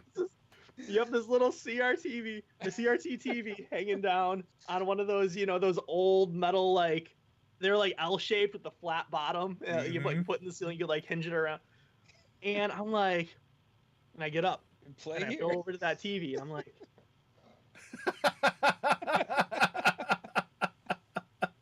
and there it is. There's the RCA ports. So I sprint back upstairs. I'm like, Frank, I got a TV. And he's like, what do you mean? Nintendo said they weren't going to be able to help us tonight. And I'm like, forget Nintendo, I did it myself. And he's like, what do you mean? I'm like, come with me right now. So I take him down to the gym. I'm like, we got to go back because TJ and Chris are back in their room at this point. So I'm like, we got to go back. We gotta tell them that we found it. So I call them up. I'm like, come to the gym. And they're like, what? And I'm like, there's a TV and it works. Come to the gym. So this is like one of my all-time favorite photos. And in my head, and not just photos, this is one of my all-time favorite memories. But I don't have the physical memory. But in my head, this photo is iconic, even though it was only ever on my Facebook. But this photo is as iconic as that one where the guy's like duct taped to the ceiling during that LAN party. The LAN party. Like, we're all sitting on gym equipment. The TV's up here. The Wii's on the ground on the treadmill, if I remember correctly. The Wii's sitting on this treadmill with the cable running all the way up to the RCA. And here's all these nerds. We're just sitting on this gym equipment playing Nintendo, playing Mario. I love it. That's great. It's like other than winning, I think that's like my favorite memory from the competition is hanging out with Chris and TJ, and just their strategies came in huge. Specifically, I'll get to this in a second, but like during the semifinals, how the semifinals worked is everyone played, and then after everyone played, the top 4 from each category moved on to the finals the next day. So both players played all the games this time, not split up. Yep. Okay. And then did they take the top score among you two, or did they average them out? If I remember correctly, they just added them together. Okay. And so for sure in Mario Kart we played Mario Kart twice each, and they took our top score from Mario Kart. So I don't know if it was mine and Frank's best time in Mario Kart, or each of our best times from our 2 races. Right. I don't know how that works, but I did bowling, and like the strategy they showed us, since I don't think this competition's coming up. Right. Yeah. I'm just gonna grab this TV remote. So the idea. Don't use your trophy. The idea is you want to eliminate as much movement as possible. You want to get rid of as many degrees of freedom to mess up your throw. You want to find a spot where you can throw straight, aka 2.5 clicks to the right. You want to find the spot where you can throw straight, and the ball will just take everything out, and then you should get the strike. And so what they had us do is grab the Wii remote with both hands and put it up against your belly button, or up against your stomach. Okay. And now, unlike the original thing, this has got the motion plus, so it knows like the different degrees of freedom you're moving in. So you tap twice to get yourself in the right spot, you're there, and now I got to get my guy to start walking so I can throw it. Squat straight down. Wow. And the character starts walking, and then as he's walking, you pull it into your chest. Pull it into your chest, and that's the throw. You don't need the backswing. Wow. So that's great. And it was like their stuff was clutch like that with basketball. They said you want to comb your mohawk. Again, you want to get rid of the degrees of freedom. Scoop the ball. So you put your hand here to. Can you see the top of my head? Yeah. Yes. This is great. Yep. Okay. So you put your hand here, hold it flat, so that way you scoop the ball, and then to get yourself that straight throw. So these are pretty simple things to do. And again, we didn't know how this thing was scored. We didn't know Mario Kart and New Super Mario Bros. Were well over 90% of the score, basically. So everything is huge. And it's the semifinals, and I'm choking like nobody's business. And I'm getting mad because I'm like, how am I choking? I have to bend my knees and move my wrist up. Like, this doesn't make sense. How am I not being good at bowling right now? And I'm like flipping out, and I'm losing it. And Frank's trying to calm me down, and I'm just like, trying to hold. I'm like, it's fine. I'm fine. Like one of those things, And same with basketball. Like basketball, I had the hardest time with. I couldn't even half the time I couldn't even get the ball to come up. I'm scooping it. I'm scooping this flipping ball. I don't know what's happening. I'm getting so mad because you're just supposed to be able to grab it, and I'm like, he's not picking it up. He's not picking. What's going on? Because I'm taking this seriously. I'm like, it's all about having fun, but I trained for this. If you're out there, point, it's not about fun anymore. It's about competing. Yes. So I'm really losing. I'm getting really down on myself too, because Frank's doing okay, and I'm like, we're not gonna make it to the finals because of me. And it's my fault. Yeah. And when it comes to gaming, I'm the dominant one of the two of us. I went to his house, and he had Kingdom Hearts Rechain of Memories for the PlayStation, and I never played it. And he was like, hey, can you help me out? I can't beat this boss. And he tries to beat this boss 10 times, and it doesn't work. And I'm like, yeah, sure, I'll try it. And this game's completely new. There's the whole card system, and I've never used that. And then I kill the boss on my first try. It's just one of I'm naturally good at these things.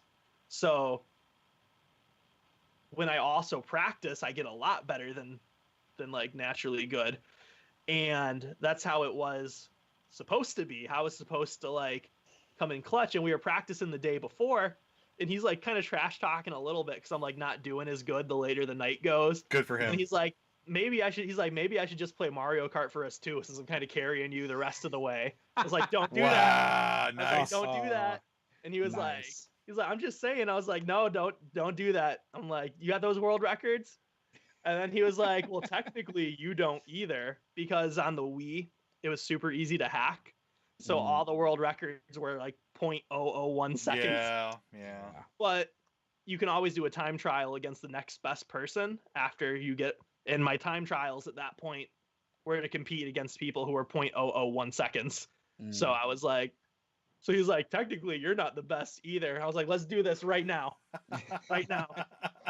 And I was like, I don't even, and this was the first time I mentioned it earlier that I did it at the St. Jude's thing. I was like, I don't even need both hands to beat you at this. And I was like, let me just figure out how to hold this Wii remote really quick so I can still use my item. So I got my pinky stretched out all the way to the trigger and my thumb on the gas. And we're racing and I'm like doing it. And then it's the third lap and I'm just sitting because I'm like way ahead of him. So I got a green shell. I reverse to the finish line and I wait for him to round the corner. And I tell him, I was like, when you get to the end, you're going to suffer for what you said. He's like, what do you mean? He turns the corner and then like I shoot the green shell and just hit him perfectly. And then after he like wipes out, I reverse over the finish line. And he's like, yeah, you can play Mario Kart tomorrow. We didn't know we were both going to be playing it, but it was. So thankfully, even though I choked the other games, I didn't do as well as I wanted to do at Mario Kart, but I have no doubt in my mind that I was the best Mario Kart player there in the teen category for sure. Yeah. So I didn't do as well as I wanted to do, but I probably got the top score for the teens. And we were like the last people going at this point because like we kind of like put it off. So there's like a crowd around us towards the end. So like there's people watching us do this Mario Kart thing. And we then get to the very last thing, which is New Super Mario Bros. And Chris and TJ had come up with a brilliant strategy for this. So on World 5-4, you're on a boat. And the boat's made out of like a bunch of little logs. And there's a number on the side of the log. The number is for every enemy or object on the boat. Every time the number goes up, the boat goes a little slower. Once it gets to 5, it stops. So I believe you get like half a coin for every second that's left, maybe if you finish, or no coins at all. I think it's no coins actually for every second that's left. Everyone else is trying to run through this as quick as possible. Chris and TJ said there's over 130 game seconds left. Like, you don't want to just run through this. So they showed us how to stop they showed us, if you go here and get this, you'll get this.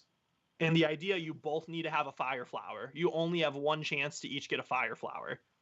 The person on the back of the boat has to be watching, and that was me, and call out the person on the front of the boat and tell them like, hey, there's an enemy about to drop from the sky above you. The person on the front of the boat's got to be focused on this. Person in the back, your eyes and ears. So you both get one chance for that fire flower. Don't waste it. It gets to a point where you have to stop the boat perfectly, but if you do, you both should be standing on the end of the boat, and then a bomb should fall in front of him, and a bomb should fall in front of me. And you can get up to 3 coins. Unlike other enemies, you can shoot bombs with a fireball more than once. Right. You can get up to 3 coins from a bomb. After that, they don't give any more coins out, but you can still keep shooting them. So as these bombs are falling, one lands in front of me, one lands in front of Frank. We spam the fireball, and then the coins go across the boat and into the next, and we both collect them. And more bombs just keep falling. It's a farming system. Nice. Very cool. And we had 2 tries at that.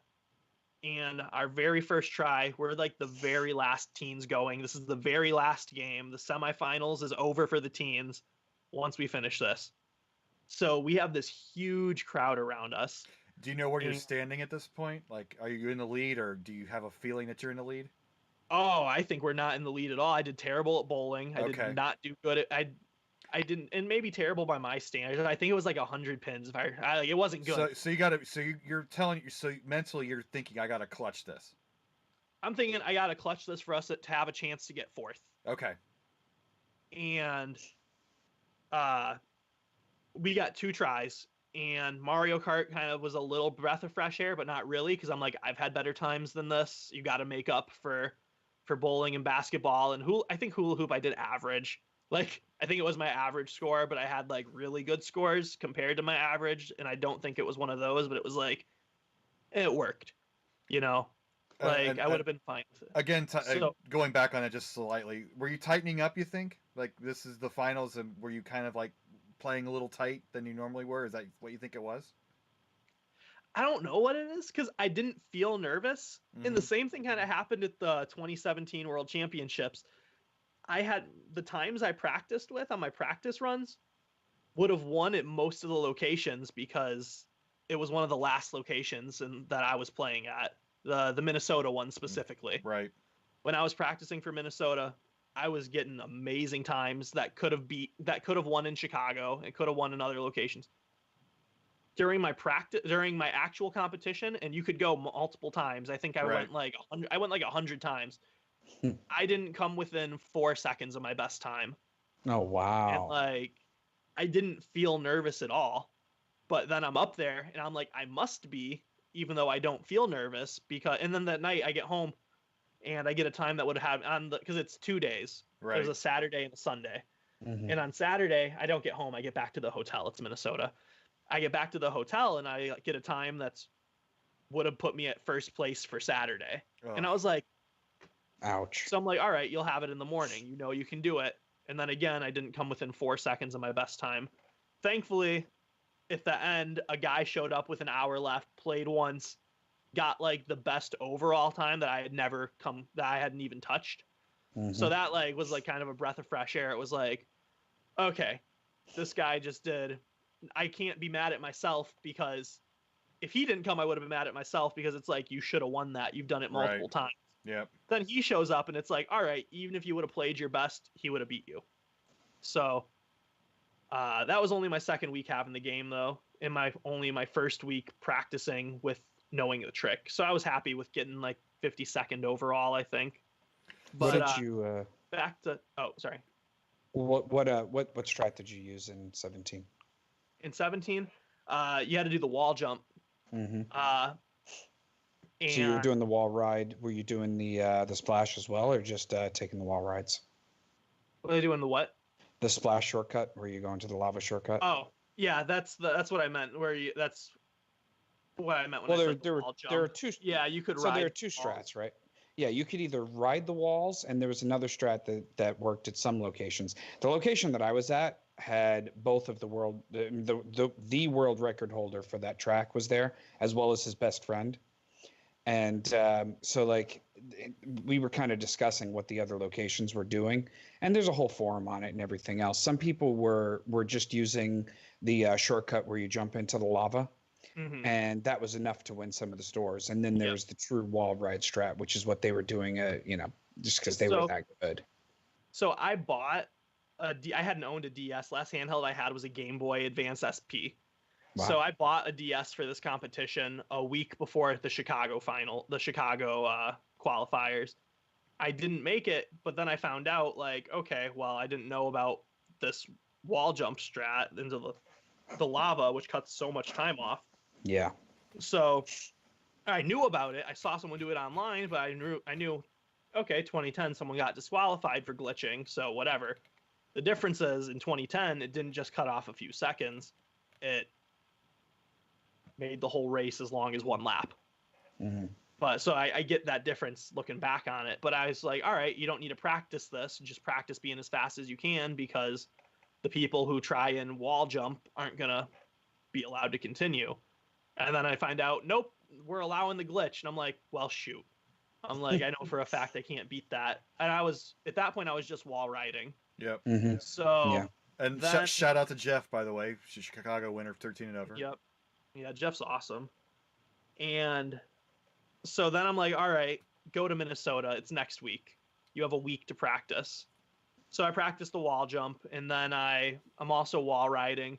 But then I'm getting there, and I'm not getting anywhere near my time, which was like not good. So I'm like, all right, just wall jump. That might be enough to win. And then if you get a good time wall jumping, then focus on getting an even better time wall jumping and wall riding. So that was the plan. It didn't play out because I wasn't playing as good as I wanted to. And it was really similar to that semifinals in 2010 with the bowling and the basketball. I didn't feel nervous at all. But then as it continued, I'm like, I'm not doing good. I must be nervous, even though I don't feel it. And then it's like, well, now I'm starting to feel it because I'm playing like garbage. So we're at New Super Mario Bros. What was that? Oh, just you weren't privy to the conversation, but when we were talking to Rob Mihara, he was talking about people who choke, quote unquote, and how it's not really a mental deficiency. It's I think tightening up doesn't mean you're nervous per se. I think it's just it's a defense mechanism that's probably involuntary, and I'm just kind of digging into that a little bit. That's why I asked the question, and I'm sorry we threw that way off into the loop and went into 17 and stuff. But I find myself doing the same things in those moments, and I just kind of wonder what other people do in these same situations. So that's kind of why I've asked the question. But all right. But yeah, I think I tied it back pretty well. Yeah. Yeah. But so back to the semifinals. I did good at Mario Kart. Yeah. Yeah, I did good at Mario Kart, and I think Frank did fine. And I don't know if it was taking our best time individually or the best time as the team. But either way, I had a solid time that if I didn't have these ungodly times before, I think I would have been proud of, and I think it was probably enough to beat most of the people anyways. Yeah. So now it's just New Super Mario Bros. World 5-4, and we got 2 tries, and there's this whole crowd behind us. And little fun fact, you got a camera, because there's cameras everywhere, even though there's no footage. Oh. But there was a camera, I guess, filming, like, kind of right behind us, and we're kind of, if this is the TV, we're kind of on each side of it playing, you know, like you can see the TV between me and Frank. Mm-hmm. But then behind us, through the crowd, Chris and TJ are like directly behind us, granted a few feet back, but they're talking to each other in a little wider out, and this camera's behind them. So there's a camera shot of them looking over at us where you can still see the gameplay in between all of that. That's pretty and cool. While we're playing, they're discussing what we're doing, and they're like, oh, that was good. He landed that. He's on the boat like he needs to be. We don't hear them at all. Someone told the Nintendo guys, they're like, yeah, those guys trained them, and I guess they misunderstood and thought they were saying that they were training us. So he was like, you trained them? And they were like, yeah. And he's like, well, no training. And it was just like, they were like, yeah, we're not telling them anything right now. But either way, the very first time we killed it, we nailed the strategy perfectly, and I was just like, oh, thank God. Like, it was one of our best scores ever. I knew I had to do it. And there's a point where if you have to do it, and if you don't do it, you don't do it. Like, yeah. Wow, Zach, this is some really deep stuff. You did it because you had to do it, and if you don't do it, you don't do it. And you did it. Oh man, write a book. But, wow. So what did you end up finishing in the semifinals? Were you in first or? They announced the semifinals from 4th place to 1st place. They get on stage. The MC announces all that stuff. Apparently, he's still Justin Barub from Nintendo. What is it? Man, it is. I am tired. It's Nintendo World Report. I was talking to him because he was playing in 2010 as well. He was He was in the Grand Championships, and I don't know where I was going with that. Where'd you finish in the semis? Yeah. So the announcer announces the 4th place team, and I'm like, if they don't announce this, we don't make it. Announces it, we don't make it, and I'm just like, I ruined it. I let us down. The reason I said the thing about Justin Barub is because he told me the announcer still works at Nintendo, I guess. So I'm trying to track him down. Announcer announces the 3rd place team, and I'm like, okay, well, maybe there's a slim chance we got 3rd. Not us. Oh. I instantly just dropped my head because I know I ruined it. Like it's over. And he announced the second place, and I'm like, it doesn't matter. That's not going to be us. And lo and behold, it's not us. And then a kid comes up to me and he like asks me, he's like, "Hey, congrats, man, you got it." And I was like, "Oh no, I don't." And he goes, "And first place." And they're like trying to hype this up. He's the MC. He's like doing his thing. Right. And first place. And there's the big pause and the drum roll. The Young Cavs. And I went from like head drop. And I was just like, I like jumped. I had no idea. I did not expect that to be. So then we got to go up on stage and like take a bow or something. I don't know. But we got to go up on stage with the other 3 finalist teams from the teen category. But I didn't know Mario Kart and New Super Mario Bros. Were weighted so heavily. And all I was thinking about was an average hula hoop score, a very poor basketball score, and a not good bowling score. So I'm like, it's over. And so yeah, he said, "And your first place team, you got this, man. Congratulations, dude. That's you guys." Oh no, it's not. The Young Cavs. And I was just like, wow. I couldn't. I was it was like the second most unreal moment of the competition. The first being winning the whole thing? No, first being the Mario Kart in the finals. Okay, I guess good segue to that. Yeah, tell us about that. So finals kind of played the same as the semifinals. I did better, but I still didn't do that hot at bowling or basketball. I think I did decent at bowling. I think it was like not bad, but it was just like your average person playing Wii, And we weren't in first at bowling. The next was basketball. We were in third or fourth after basketball. Thankfully, you both play everything, and they changed it. Instead of Mario Kart being Coconut Mall or being Mushroom Gorge, it is now Coconut Mall for the finals. But then, do you know this going in that might have been a change, or have you? Yep, we knew that. We knew that the day of the finals to practice, or the night before. Okay. We knew that the night before. So bowling, decent, not good enough to be in first or second place. Basketball did not do well. We were in third or fourth. Hula hoop, we end up in third at this point after hula hoop. Next is Mario Kart, and Frank goes first. So how it worked is it's a 4-player race instead of a time trial. All the other ones were time trials. Oh, so items are on. Race. Yeah, items are on. It's set to aggressive, I believe, and there is 1 player from each team competing. Interesting. Frank goes first, and he gets second. The team that is in first gets first. And I'm like, that's not good. Because now, if I get first, and I'm not saying what Frank did wasn't good. Like, he still got second. Like, we needed that. Yeah. But it's not good that the first place team is the one who got first. Because now, if I get first and they get second, that cancels out. We each got first and second. It's going to be the exact same score in Mario Kart, and they're still going to be in first place. This isn't good at all. There's only Super Mario Bros. After this. So I start off, and I think Frank might have been using the GameCube controller. I'm not sure. Chris and TJ were saying that GameCube controller is way more precise than the wheel, but the wheel's my baby. Like, I got to. I love this. I love it. Keep going. I trust myself with that. The GameCube controller might be more precise. Like, I'm not denying that, but I trust myself with that wheel more than I trust anyone with a GameCube controller. See, so I little tangent. These people that have absolute strategies that this is the better way. This is no. Winners win their own way, and this is a classic example of that. So keep going. Well, they did have the highest score overall out of all the winners, but to give credit where credit's due, I'm not trying to knock them. They're like, we probably wouldn't have done it without them. I don't know if our normal Mario Kart, I don't know if my good Mario Kart score in the semifinals and a normal Super Mario Bros. Score. Right. Well, like we would have got a good score because the other teams didn't have a strategy like that. Everyone was running through it as quick as possible. Right.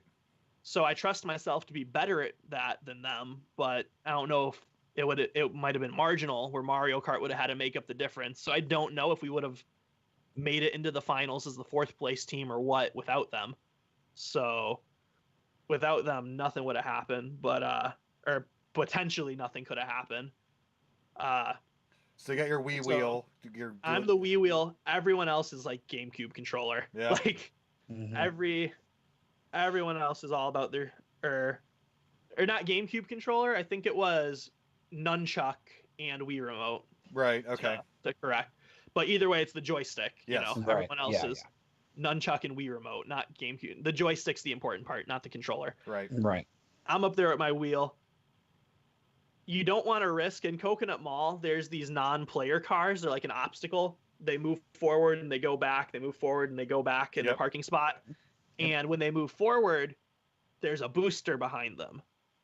But if you touch them at all, like even if it's like you run into the side of them as they're backing up and they're not actually even hitting you, you wipe out. You're not supposed to risk that because it's just not worth it if you wipe out. And Frank got second and the 1st place team got first, so I have to.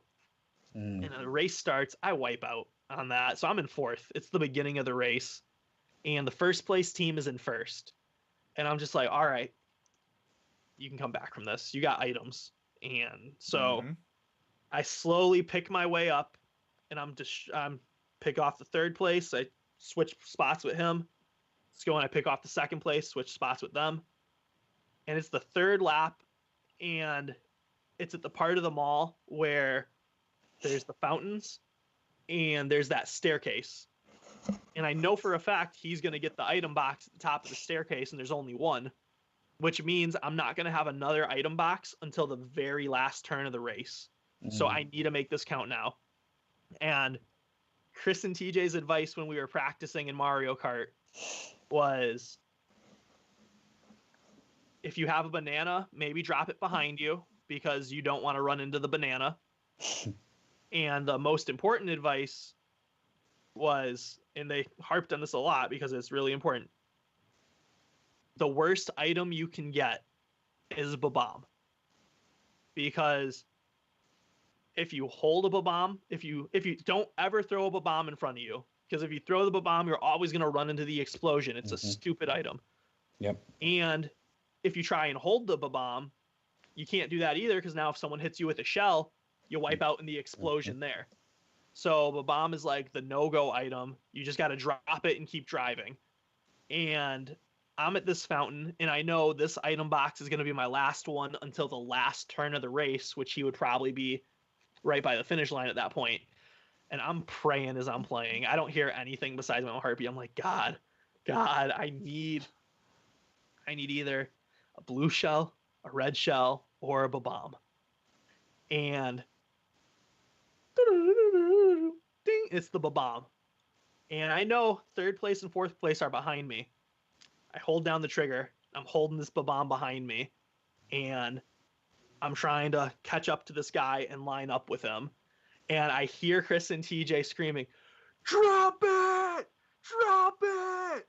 Drop it!" It's the only thing I hear besides my own heartbeat is them screaming, "Drop it." And how this feels for me is, you know, in Star Wars, when Vader's trying to get Luke and he's got that little screen and it's trying to line up the shot. Great analogy. That's exactly how it feels, because this is a throw. This isn't a shell. You can't bounce this. You can't shoot it straight. You got to land the throw. Yep. So I'm angling myself, and I'm like, I can do this. I know for a fact I can do this all day, every day. So I hear them, "Drop it! Drop it!" And I don't even know how I had time to think, because everything was going so slow and it's silent besides them. And I can't hear anything besides.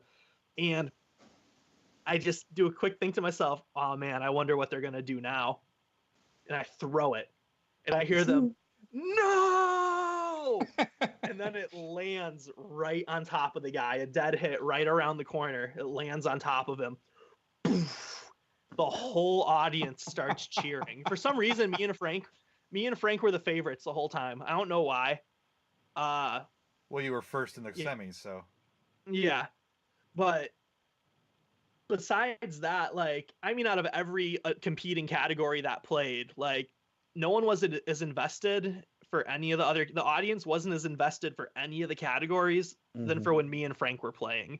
Nice. And I have no clue why. Maybe it was because while everyone else is putting on all of their Nintendo stuff at the beginning of the finals, you know, I'm taking off my jacket and I got nothing but a sleeveless beater and my shorts on, and I'm like, everyone's like multi-tiered stuff, and they like had to wait a second to start the round because I'm taking my hat off, taking my jacket off, sliding my flip-flops off to like be in my battle. So like maybe Getting serious. I mean, maybe we seemed the least gamer and the most like normie, which isn't true, but I don't know what it was, but they freaking, anytime we did anything, they cheered for us. But I line that up, drop it, no, and then just get hit with, and the world was silent to me, besides hearing them vaguely in the background shouting at me. Everything was silent. Mario Kart was silent. It was just my heartbeat and them in the background. That bomb lands, and as soon as it does, I hear the and then all the sound just comes back in the room, and I get hit by a wave. Like, it's probably not true. In my head, I got a standing ovation. Like, that's how much like all the applause just like hit at once. Like, everyone like went nuts for that. And then at that point, I passed him and I finished the race in first because that was the end of the third lap.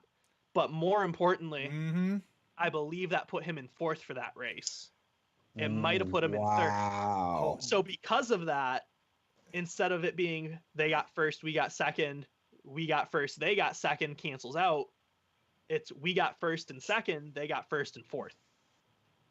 So That's wow.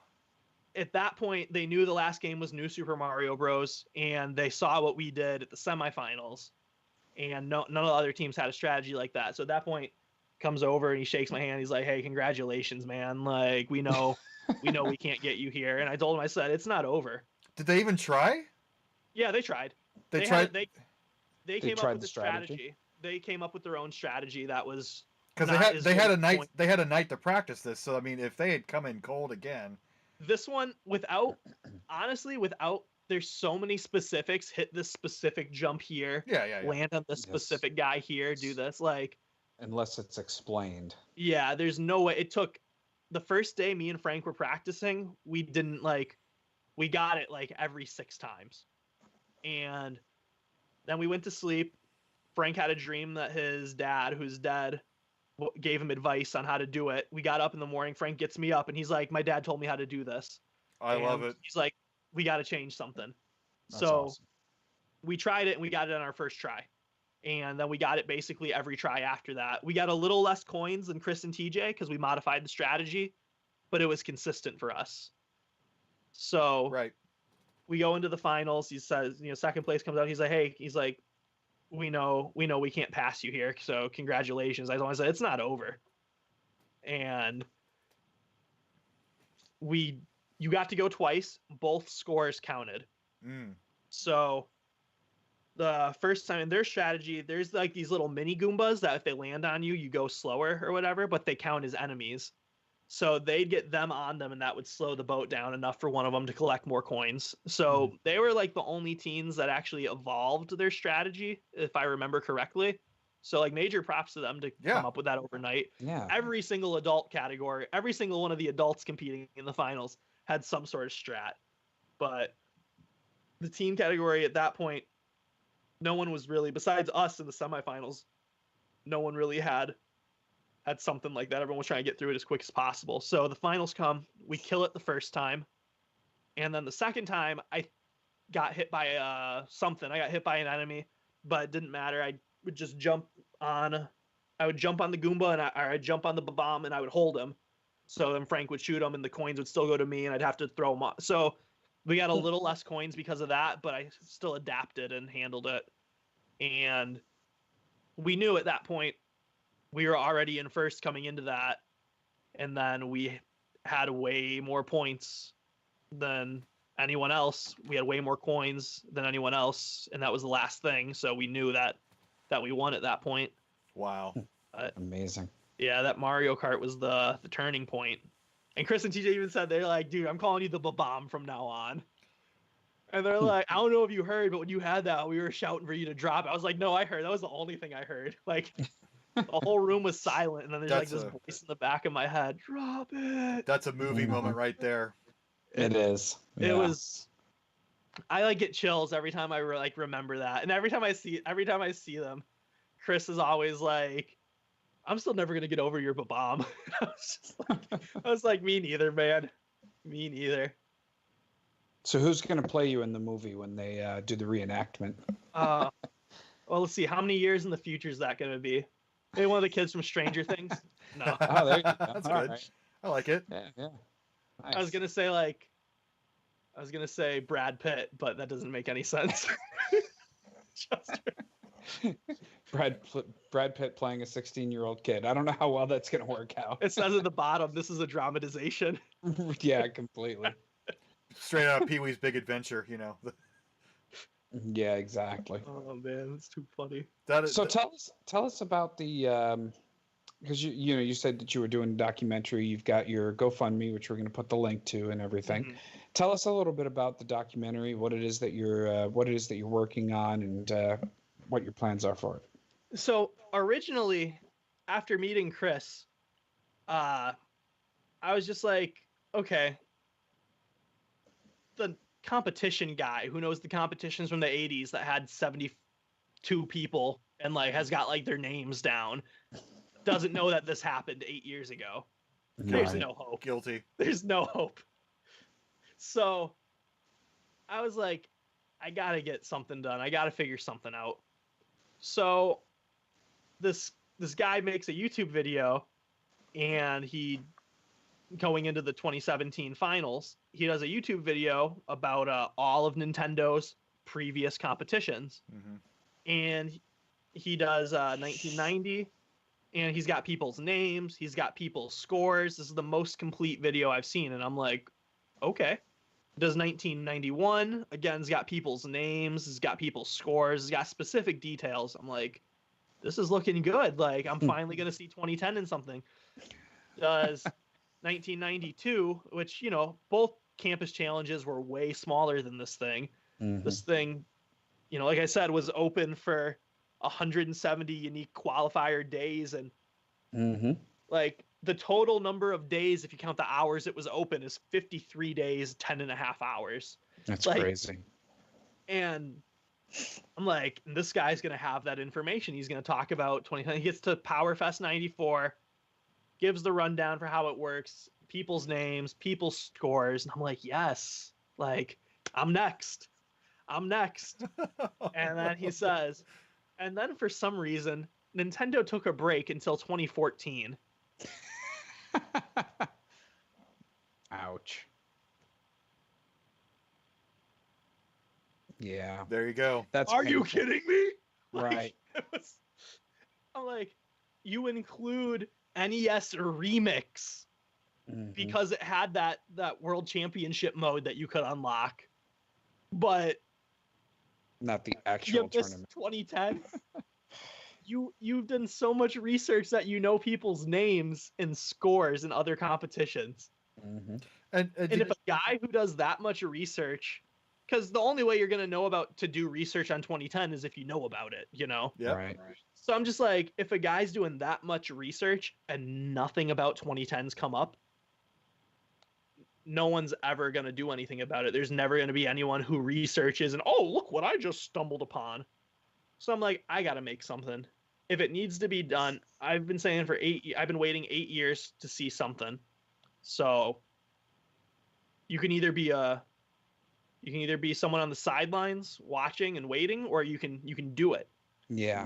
Because things don't get done unless you do them.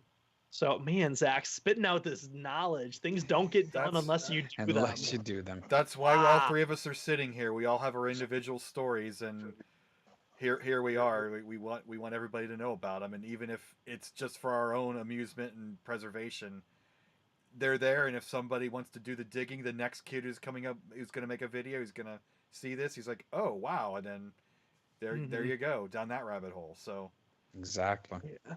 And this doc was supposed to be a lot smaller originally. I was like, all right, Frank lives an hour from me, and I visited him a lot, and my best friend is one of my best friends is in film school, and he's been literally saying he's going to be a filmmaker since he's 9, and he's 26, and he's been putting the work in. And whenever I'm hanging out with him, all he's doing is watching videos on how to make stuff and like how to cut stuff better, and like the stuff he makes is phenomenal. So I'm just like, all right, I have access to someone who can edit this for me. I got Frank, and Chris and TJ are about an hour and a half drive. I can do that. That was it originally, and then I was just like, well, you know what? There might be other people who want to be in this. So there wasn't supposed to be a GoFundMe. There wasn't supposed to be anything. So then I started reaching out to other people, and every single person I reached out to that I could find that was in the competition was like, oh my goodness, yeah, like I would love to be in that. Like, and then I started having people reach out to me. Oh, Dorian's out. Yep, I'll there wait. He is. Keep going. And then I started having people reaching out to me, and be like, hey, I know you're making something. I would love to. I have stories I would love to share. I have stuff that happened I would love to talk about. And all of a sudden, I have all these people all over the country who are like, hey, I'd love to, like I could give a phone call or something. And there's no one who wants to be in it that I'm like, no, So now all of a sudden it's like, okay, it's me, Frank, Chris, and TJ. And then like all of a sudden it's going to cut to like videos filmed on people's crappy webcams, like, or phone calls recorded, like interlaced in that. Like that doesn't work. Like that just looks shoddy. So I was like, I got to go see these people. I got to go film with them. I got to hear, because that was originally, it was in the Facebook chat that I heard about that trophy not working, or being broken from the TSA. And it's like, what? Like, that's insane. Like, that's absolutely insane that like the TSA destroys this Nintendo trophy from the first competition in 20 years is how Nintendo was pitching it. But there's Powerfest and stuff. But yeah, and I just was like, I had talked to you already, and I knew how like Wikipedia had erased all the competitors' names from 1990 because that's irrelevant information somehow. And I'm just like, personally identifiable information, I guess. Who knows? Yeah, and it's just like, I need this done right, and I need this to be solid. And I was thinking about, King of Kong, and like, that's a well-made movie. Even if it's a fiction, it's a well-made movie. And that's why people remember it. And it happened at a time where I'm like, okay, King of Kong's kind of gone now because of everything that unfolded. Like, that's lost its iconic status. I'm like, something needs to fill it, and there's nothing there. If I can get everybody's stories about a forgotten competition, as eSports is now at its biggest ever, when they get over, like, what was it? It was like over when Fortnite had that rocket launch. Twitch recorded over like 2 billion hours that week or something like that. That people were watching streams. Not that people were streaming, that people were watching.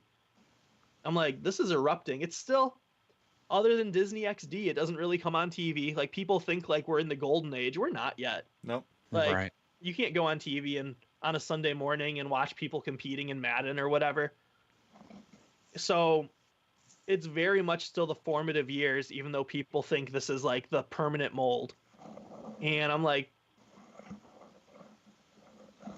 a forgotten, because I think from a filmmaker and a storyteller perspective too, like, my biggest motivation is I want all these people's stories shared, which is why like I was contacting these people in the first place. I was like, well, I don't want this to just be me, Frank, Chris, and TJ. There's other people who might have stuff to say.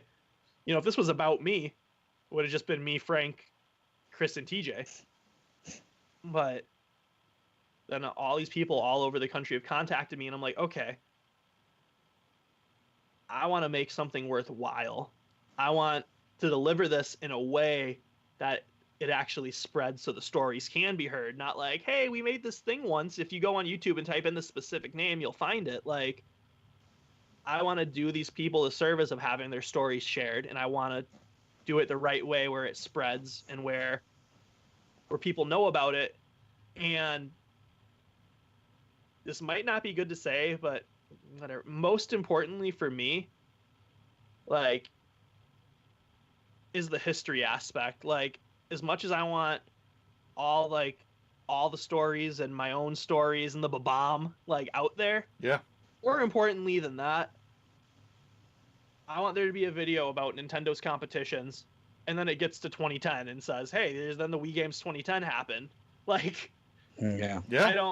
I just want it to be remembered. That's the biggest motivation. Yeah. So I'm just trying to make something really, really special, and I think you can see that with me out of my own pocket. I didn't use GoFundMe money. Out of my own pocket, I went to Florida to get footage because I'm like, I need to show something. Yeah.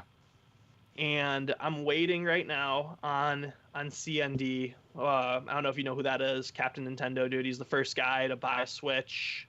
He's the first guy to buy Mario Odyssey. He's got like 400,000 subscribers on YouTube. Right. And his family home, he recently moved to New York, but his family home is really close to me.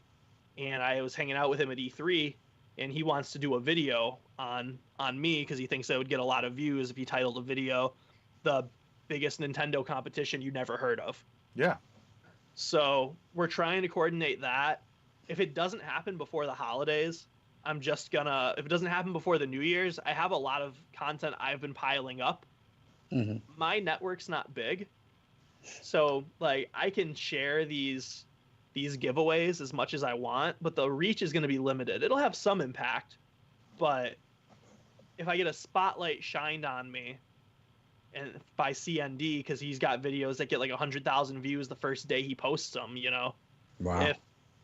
If I get a spotlight shined on me and then I do these giveaways, that's got a bigger reach. Right. Well, and that's just keep waiting on him though. Yeah, if you have the goods ready to go when that spotlight comes. That's the important thing. Put in the work now, even if it's not this podcast, the technical problems, we're I don't know how big it's ever going to be, but it's just a document, and you're going to see the evolution of how we're getting the quality better and the conversation going to get better. I'm going to be a better host, hopefully, but it's all natural. I think it's you're all a an great evolution. host. Well, thank you. Aww. Aww. and like when we did that panel up in Milwaukee last year or this year, like you were great in front of the crowd. So you got some chops too. So you're not your typical awkward. I don't know how either. I don't have a smooth bone in my body. Hey, you did it, panel, dude. That panel, the way everything went wrong for me and how I pulled that together, that was probably the smoothest moment of my life. when you got up and showed the kid how you did the hula motion, you stole the show. You were great. And like your audio didn't work on your preview, so you just did the whole damn pitch and off the Dorian, cuff. have you seen that panel? No, but I need to. So what ends up happening is when Steve's going, his video doesn't have any audio, and I'm like, oh no. So then you show more videos because the Midwest Gaming Classic was supposed to be my launch of the GoFundMe. I was waiting until that day, and then I was gonna be like, and you guys are the first people to see this. It's live now. Steve's video has no audio. I'm like, oh no. And then on my video, I have my camera on a tripod, so it's like at the end of the table, filming down the table at all of us. Poor Jeff isn't in it a lot because of being down the table, but I'm gonna intercut more footage later when I get it from Jason Garris. Yeah. But so what ends up happening then? Chris plays another video for Tim, and there's audio, and I'm like, yay! And on my video, you see me, like, you see my face. I look at my girlfriend because my camera's right here. When Steve's video has no audio, you see me like already being like, oh no. Yep. That's right. So then we go to play mine, and I'm like, all right, the audio's worked for all these. Steve's must have just been like on a bad file or something. No audio. Chris says no audio, and I'm like, I uploaded it to YouTube. Maybe you could go to YouTube and find it. So then he goes to YouTube, and I'm like, because he played Tim's video from YouTube, if I remember correctly. Probably. And your Zelda highlight. Mm-hmm. So I'm like, okay, this will work. So then he goes to YouTube, and then there's no audio, and I'm like, oh man. And this notebook that I have that I was reading these numbers off of, I brought it for the Q&A in case people ask questions during the Q&A. Like, I can give specific answers. We were open this many hours. Right. Well, this notebook happens to be the same one that I was writing my lines for that video for. Oh, nice. So half of it was written, and then the other half was like ad-libbed. So the audio's going, and I was like, you know what? Do. And the video's been going for a while already, though, so I know it's ahead. I start reading. I'm like skipping stuff that's on there, and I even say like, well, I got to go faster now because I'm sure the video is way ahead. Mm-hmm. I skip so much stuff. And at the video, there's this cool part where I'm like, you know, why should you give to this GoFundMe? Why would this guy care? How do you know I know what I'm talking about? And then it cuts to a different shot, and I'm like, because, and then I lift it up. I'm like, my name is Zach Hendrix. I'm one of the winners of the biggest Nintendo competition you never heard of. So it gets to the timing. Yeah.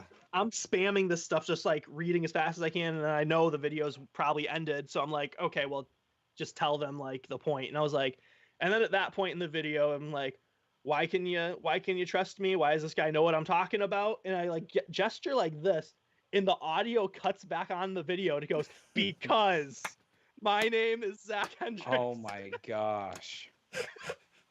Wow.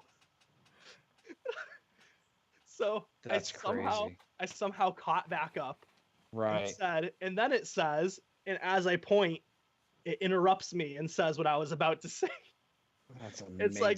It's like one of the most iconic things I've done. That's right up there with the ba-bomb. Yeah, that's right behind the ba-bomb. Yeah. About it. Sorry, I didn't mean to cut you off, Chris, and I just love that story so much. No, here we're talking about stories about telling our stories now. It's so meta at this point. Yeah, right. That's a whole new level of meta. So do you go to a lot of the different gaming classic shows, or is it just you happen to go to that one because it's somewhat close? I went to that one because Chris asked if I wanted to be on the panel, and I was like, yeah, because I've always wanted to be on a panel. That was my first convention period that I've gone to. So it was kind of cool to be at my first convention with the VIP badge. And I go to like, Nintendo's got like their Nintendo holiday event at Woodfield Mall out here by me that they just have like a bunch of Switch games and stuff. I go to that stuff and I like film a little bit and I like hang out, and like I've been to Xbox events and like other events, and like I love Xbox. I have an Xbox. Like up until Smash came out, I was playing more on that than I was on my Switch, you know? Yeah. And Nintendo's just always going to be my favorite because like everyone's so friendly. Like the Nintendo community really is amazing. Mm-hmm. And like I said, like I've been to Xbox stuff. It's just like I'm at a game event. Like it's cool. I'm enjoying it. I love it. But like it's just a thing I'm at. Or like at the Nintendo event, like when I showed up to the Nintendo holiday event this year, all the workers were like, "Oh hey, how's it been? I haven't seen you in a while. They remembered me from last year." And I didn't have this coat on. I didn't have this jacket on like I normally do because it was Black Friday and I was already there. So it wasn't like, oh, there's the guy with the finalist jacket. They knew my face, you know, like they remembered me. Like it's just such tight knit. It's just such a tight knit community where like even at 2015, even at 2017, and I'm sure you can attest to this, everyone's like, oh, what time did you get? Oh, this time. Oh, yeah. I'm sure you'll beat it. Like we're all cheering each other on and like sharing secrets. And I'm gonna be honest, I wasn't sharing secrets. I'm not that nice. Like I want to be nice, but I also want to win. But like if it's like a little kid, like I was sharing secrets and advice and like how to wall jump with the little kids that I knew that weren't gonna get the record, but were sad that they couldn't make it. Like they had their own track, so it was yeah. And like I more mean like the 13-year-olds and the 14-year-olds. Yeah. But like I let but like I'm like lending my DS charger to people because theirs are dying while they're practicing and mine's already full still. So like here you go. And like that's not just like, oh man, Zach's so nice lending his stuff. That's everybody there. Right. And like whenever there's a Nintendo event, I want to be there. I went to E3 for the first time this year. That was mainly I've always wanted to go, my excuse was networking for the documentary to like spread the news out. Makes sense. And that's where I met CND. That's where I linked up with Mason Adelfino. Shout out Mason. That's where I've met, like, I made a lot of great connections there. So like the networking part was a success, but also like that was a dream. That was a dream going to E3, you know? And like here I am with like my favorite Nintendo YouTubers. I'm with like the Nintendo Power Couple, and I'm with Alex Trevino, who does like all the editing and like is the director for the Zelda universe stuff. And I'm telling them how like, yeah, they let me in the Smash line earlier, even though I didn't have it wasn't my time, because how Smash worked at E3 was you got an email ahead of time where you could like book a block of time that you would wait in line. You had to use your E3 ticket as a confirmation. There was also just a stand-in line, like just a waiting line if you didn't book a time. The first day, though, basically nobody knew that because we all got this email, and it's like, oh, that's how Smash is going to work. We're going to have a set a block of time. So I'm just walking by, and they're like, hey, you want to play Smash? I'm like, yeah, but I already used my time yesterday. And then the lady was like, I'm asking if you want to play Smash right now. And I was just like, oh, nice. And I was just like, oh, yeah, but I mean, isn't there like, you know, a line? And then she's like, would I be asking if there was a line? She's like, get in here. And I was like, okay. So that had nothing to do with me being the Wii guy. It was people call me. But as I'm telling the story about Smash, because I'm like, yeah, I got to play it a second time, to the Nintendo Power Couple and Alex Trevino, they're like, well, you think you can get us in? And I'm like, wait, what? No, did you not hear what I just said? Like, they just, because no one was in line. And they're like, yeah, but do you think you can do that again? Do you think that you can get us in? I'm like, well, I don't know. People are in the stand-in line now. And they're like, no, you can do it, buddy. And I'm like, okay. So I'm like, so now I'm like walking, leading like my favorite YouTubers and like the guy who like basically runs my like the biggest, I think Zelda Universe is the biggest Nintendo fan magazine or whatever, like if I remember correctly. So like I'm like leading these people who like I know from like, they're like people I watch videos of, you know. I'm leading them to Smash Bros. I'm like, hey, you were invited to the Smash Invitational, right? You got to be a spectator. So you have that VIP Smash badge behind your normal E3 badge. Put that in front of your because their normal E3 badge was the same as mine. It was just a guest, you know. I'm like, put that Smash badge in front of your E3 one because that one says VIP on it. So then we go online. I'm like, so then when you ask them, like, hey, can we play? Hey, can we play? And they like look at it and they see like the VIP thing. I'm like, yeah, get in here, guys. So it's just like it was just unreal. Like E3 was just like better than I ever imagined. Like it was just such an unreal experience. You know, Kojima waved to us. That was awesome. Wow. Like, nice.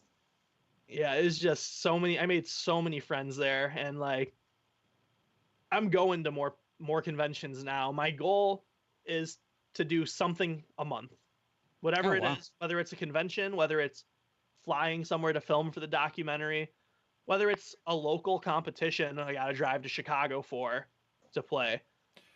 My goal is I want to do something a month because life's too short not to. And that's all because of like, it's nuts because for me, like, even though I've been a gamer my whole life, I haven't been involved in the communities. And it all goes back to winning in 2010. But then even past that, it goes back to Jason seeing my jacket and inviting me to the St. Jude's thing. Like, we should we should get you out to Portland, Oregon for PRGE this next year. I kind of want that to be a hub for this podcast. Get a bunch of us to do a panel or event or something like that. But we've met other people who are not in our actual circle who are also at PRGE, so I think that'd be a good place to kind of gather everybody. And if it all goes super well, there's a certain city about 2 hours north of there that hosts a certain company. I'm not gonna be specific here, but you know there could be, yeah. So anyway.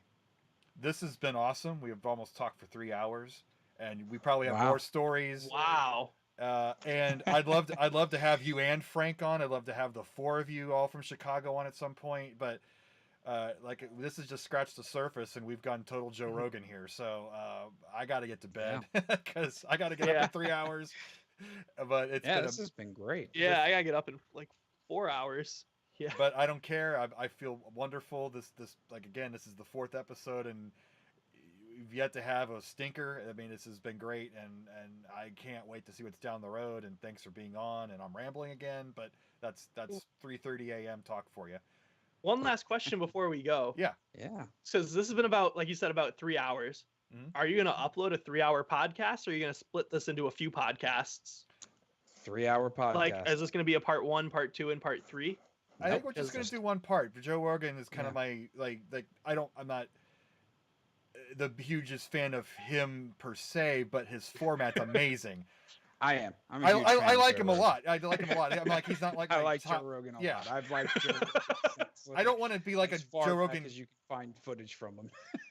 I don't want to be like a big Joe Rogan kiss ass. That's all. I'm just trying to avoid that. But I love the tangents. I love going off on completely. If we end up talking about conspiracy theories or something, great. I don't care. I'm with interesting people Wherever the talking about conversation goes. Yeah.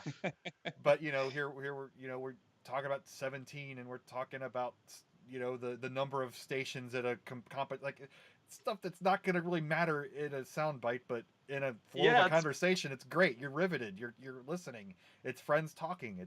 You don't see that in even a documentary movie. You're not going to have time to get all 100 of these people giving all their stories. So long form is really the only way to get everything down. And you've been a big part by helping me out with this. And I don't think 2010 is going to be forgotten for much longer. Let's just say that. I appreciate that, and I hope so. And I gotta say, for about 3 hours too, it's pretty impressive that we didn't get into even do the normal podcast tropes. So where are you now in life since the competition has ended? Like, this has all just been straight competition talk. Yeah. I love it. I mean, we had to pry in the plug for the GoFundMe. So I mean, that's how it goes when people are really clicking. Yeah, again, we had to pry in the plug, guys. This isn't just me trying to get money. Most of the money donated to the GoFundMe is from me so far. But I've chipped in some, and I'll get some more when I get the funds. Yes, you have, and I appreciate that. And because, of course, this is going to be such a famous podcast, this will clearly get you this huge boost in your GoFundMe revenue bank account there. Dozens of dollars. That's right. We have made dozens of dollars. Yes. Awesome. That's awesome. All right. Well, thank you for your time tonight. It's been a lot of fun. Looking forward to actually meeting you in person at some point, and thanks for coming on with us. Yeah, likewise. It was great to be here, and I look forward to being here again in some way, shape, or form. Absolutely. Yeah, we'll do a group talk. Maybe I don't know about Milwaukee this year, but we'll definitely get the band back together at some point in the near future. Sounds good. All right. All right, guys. Bye, guys.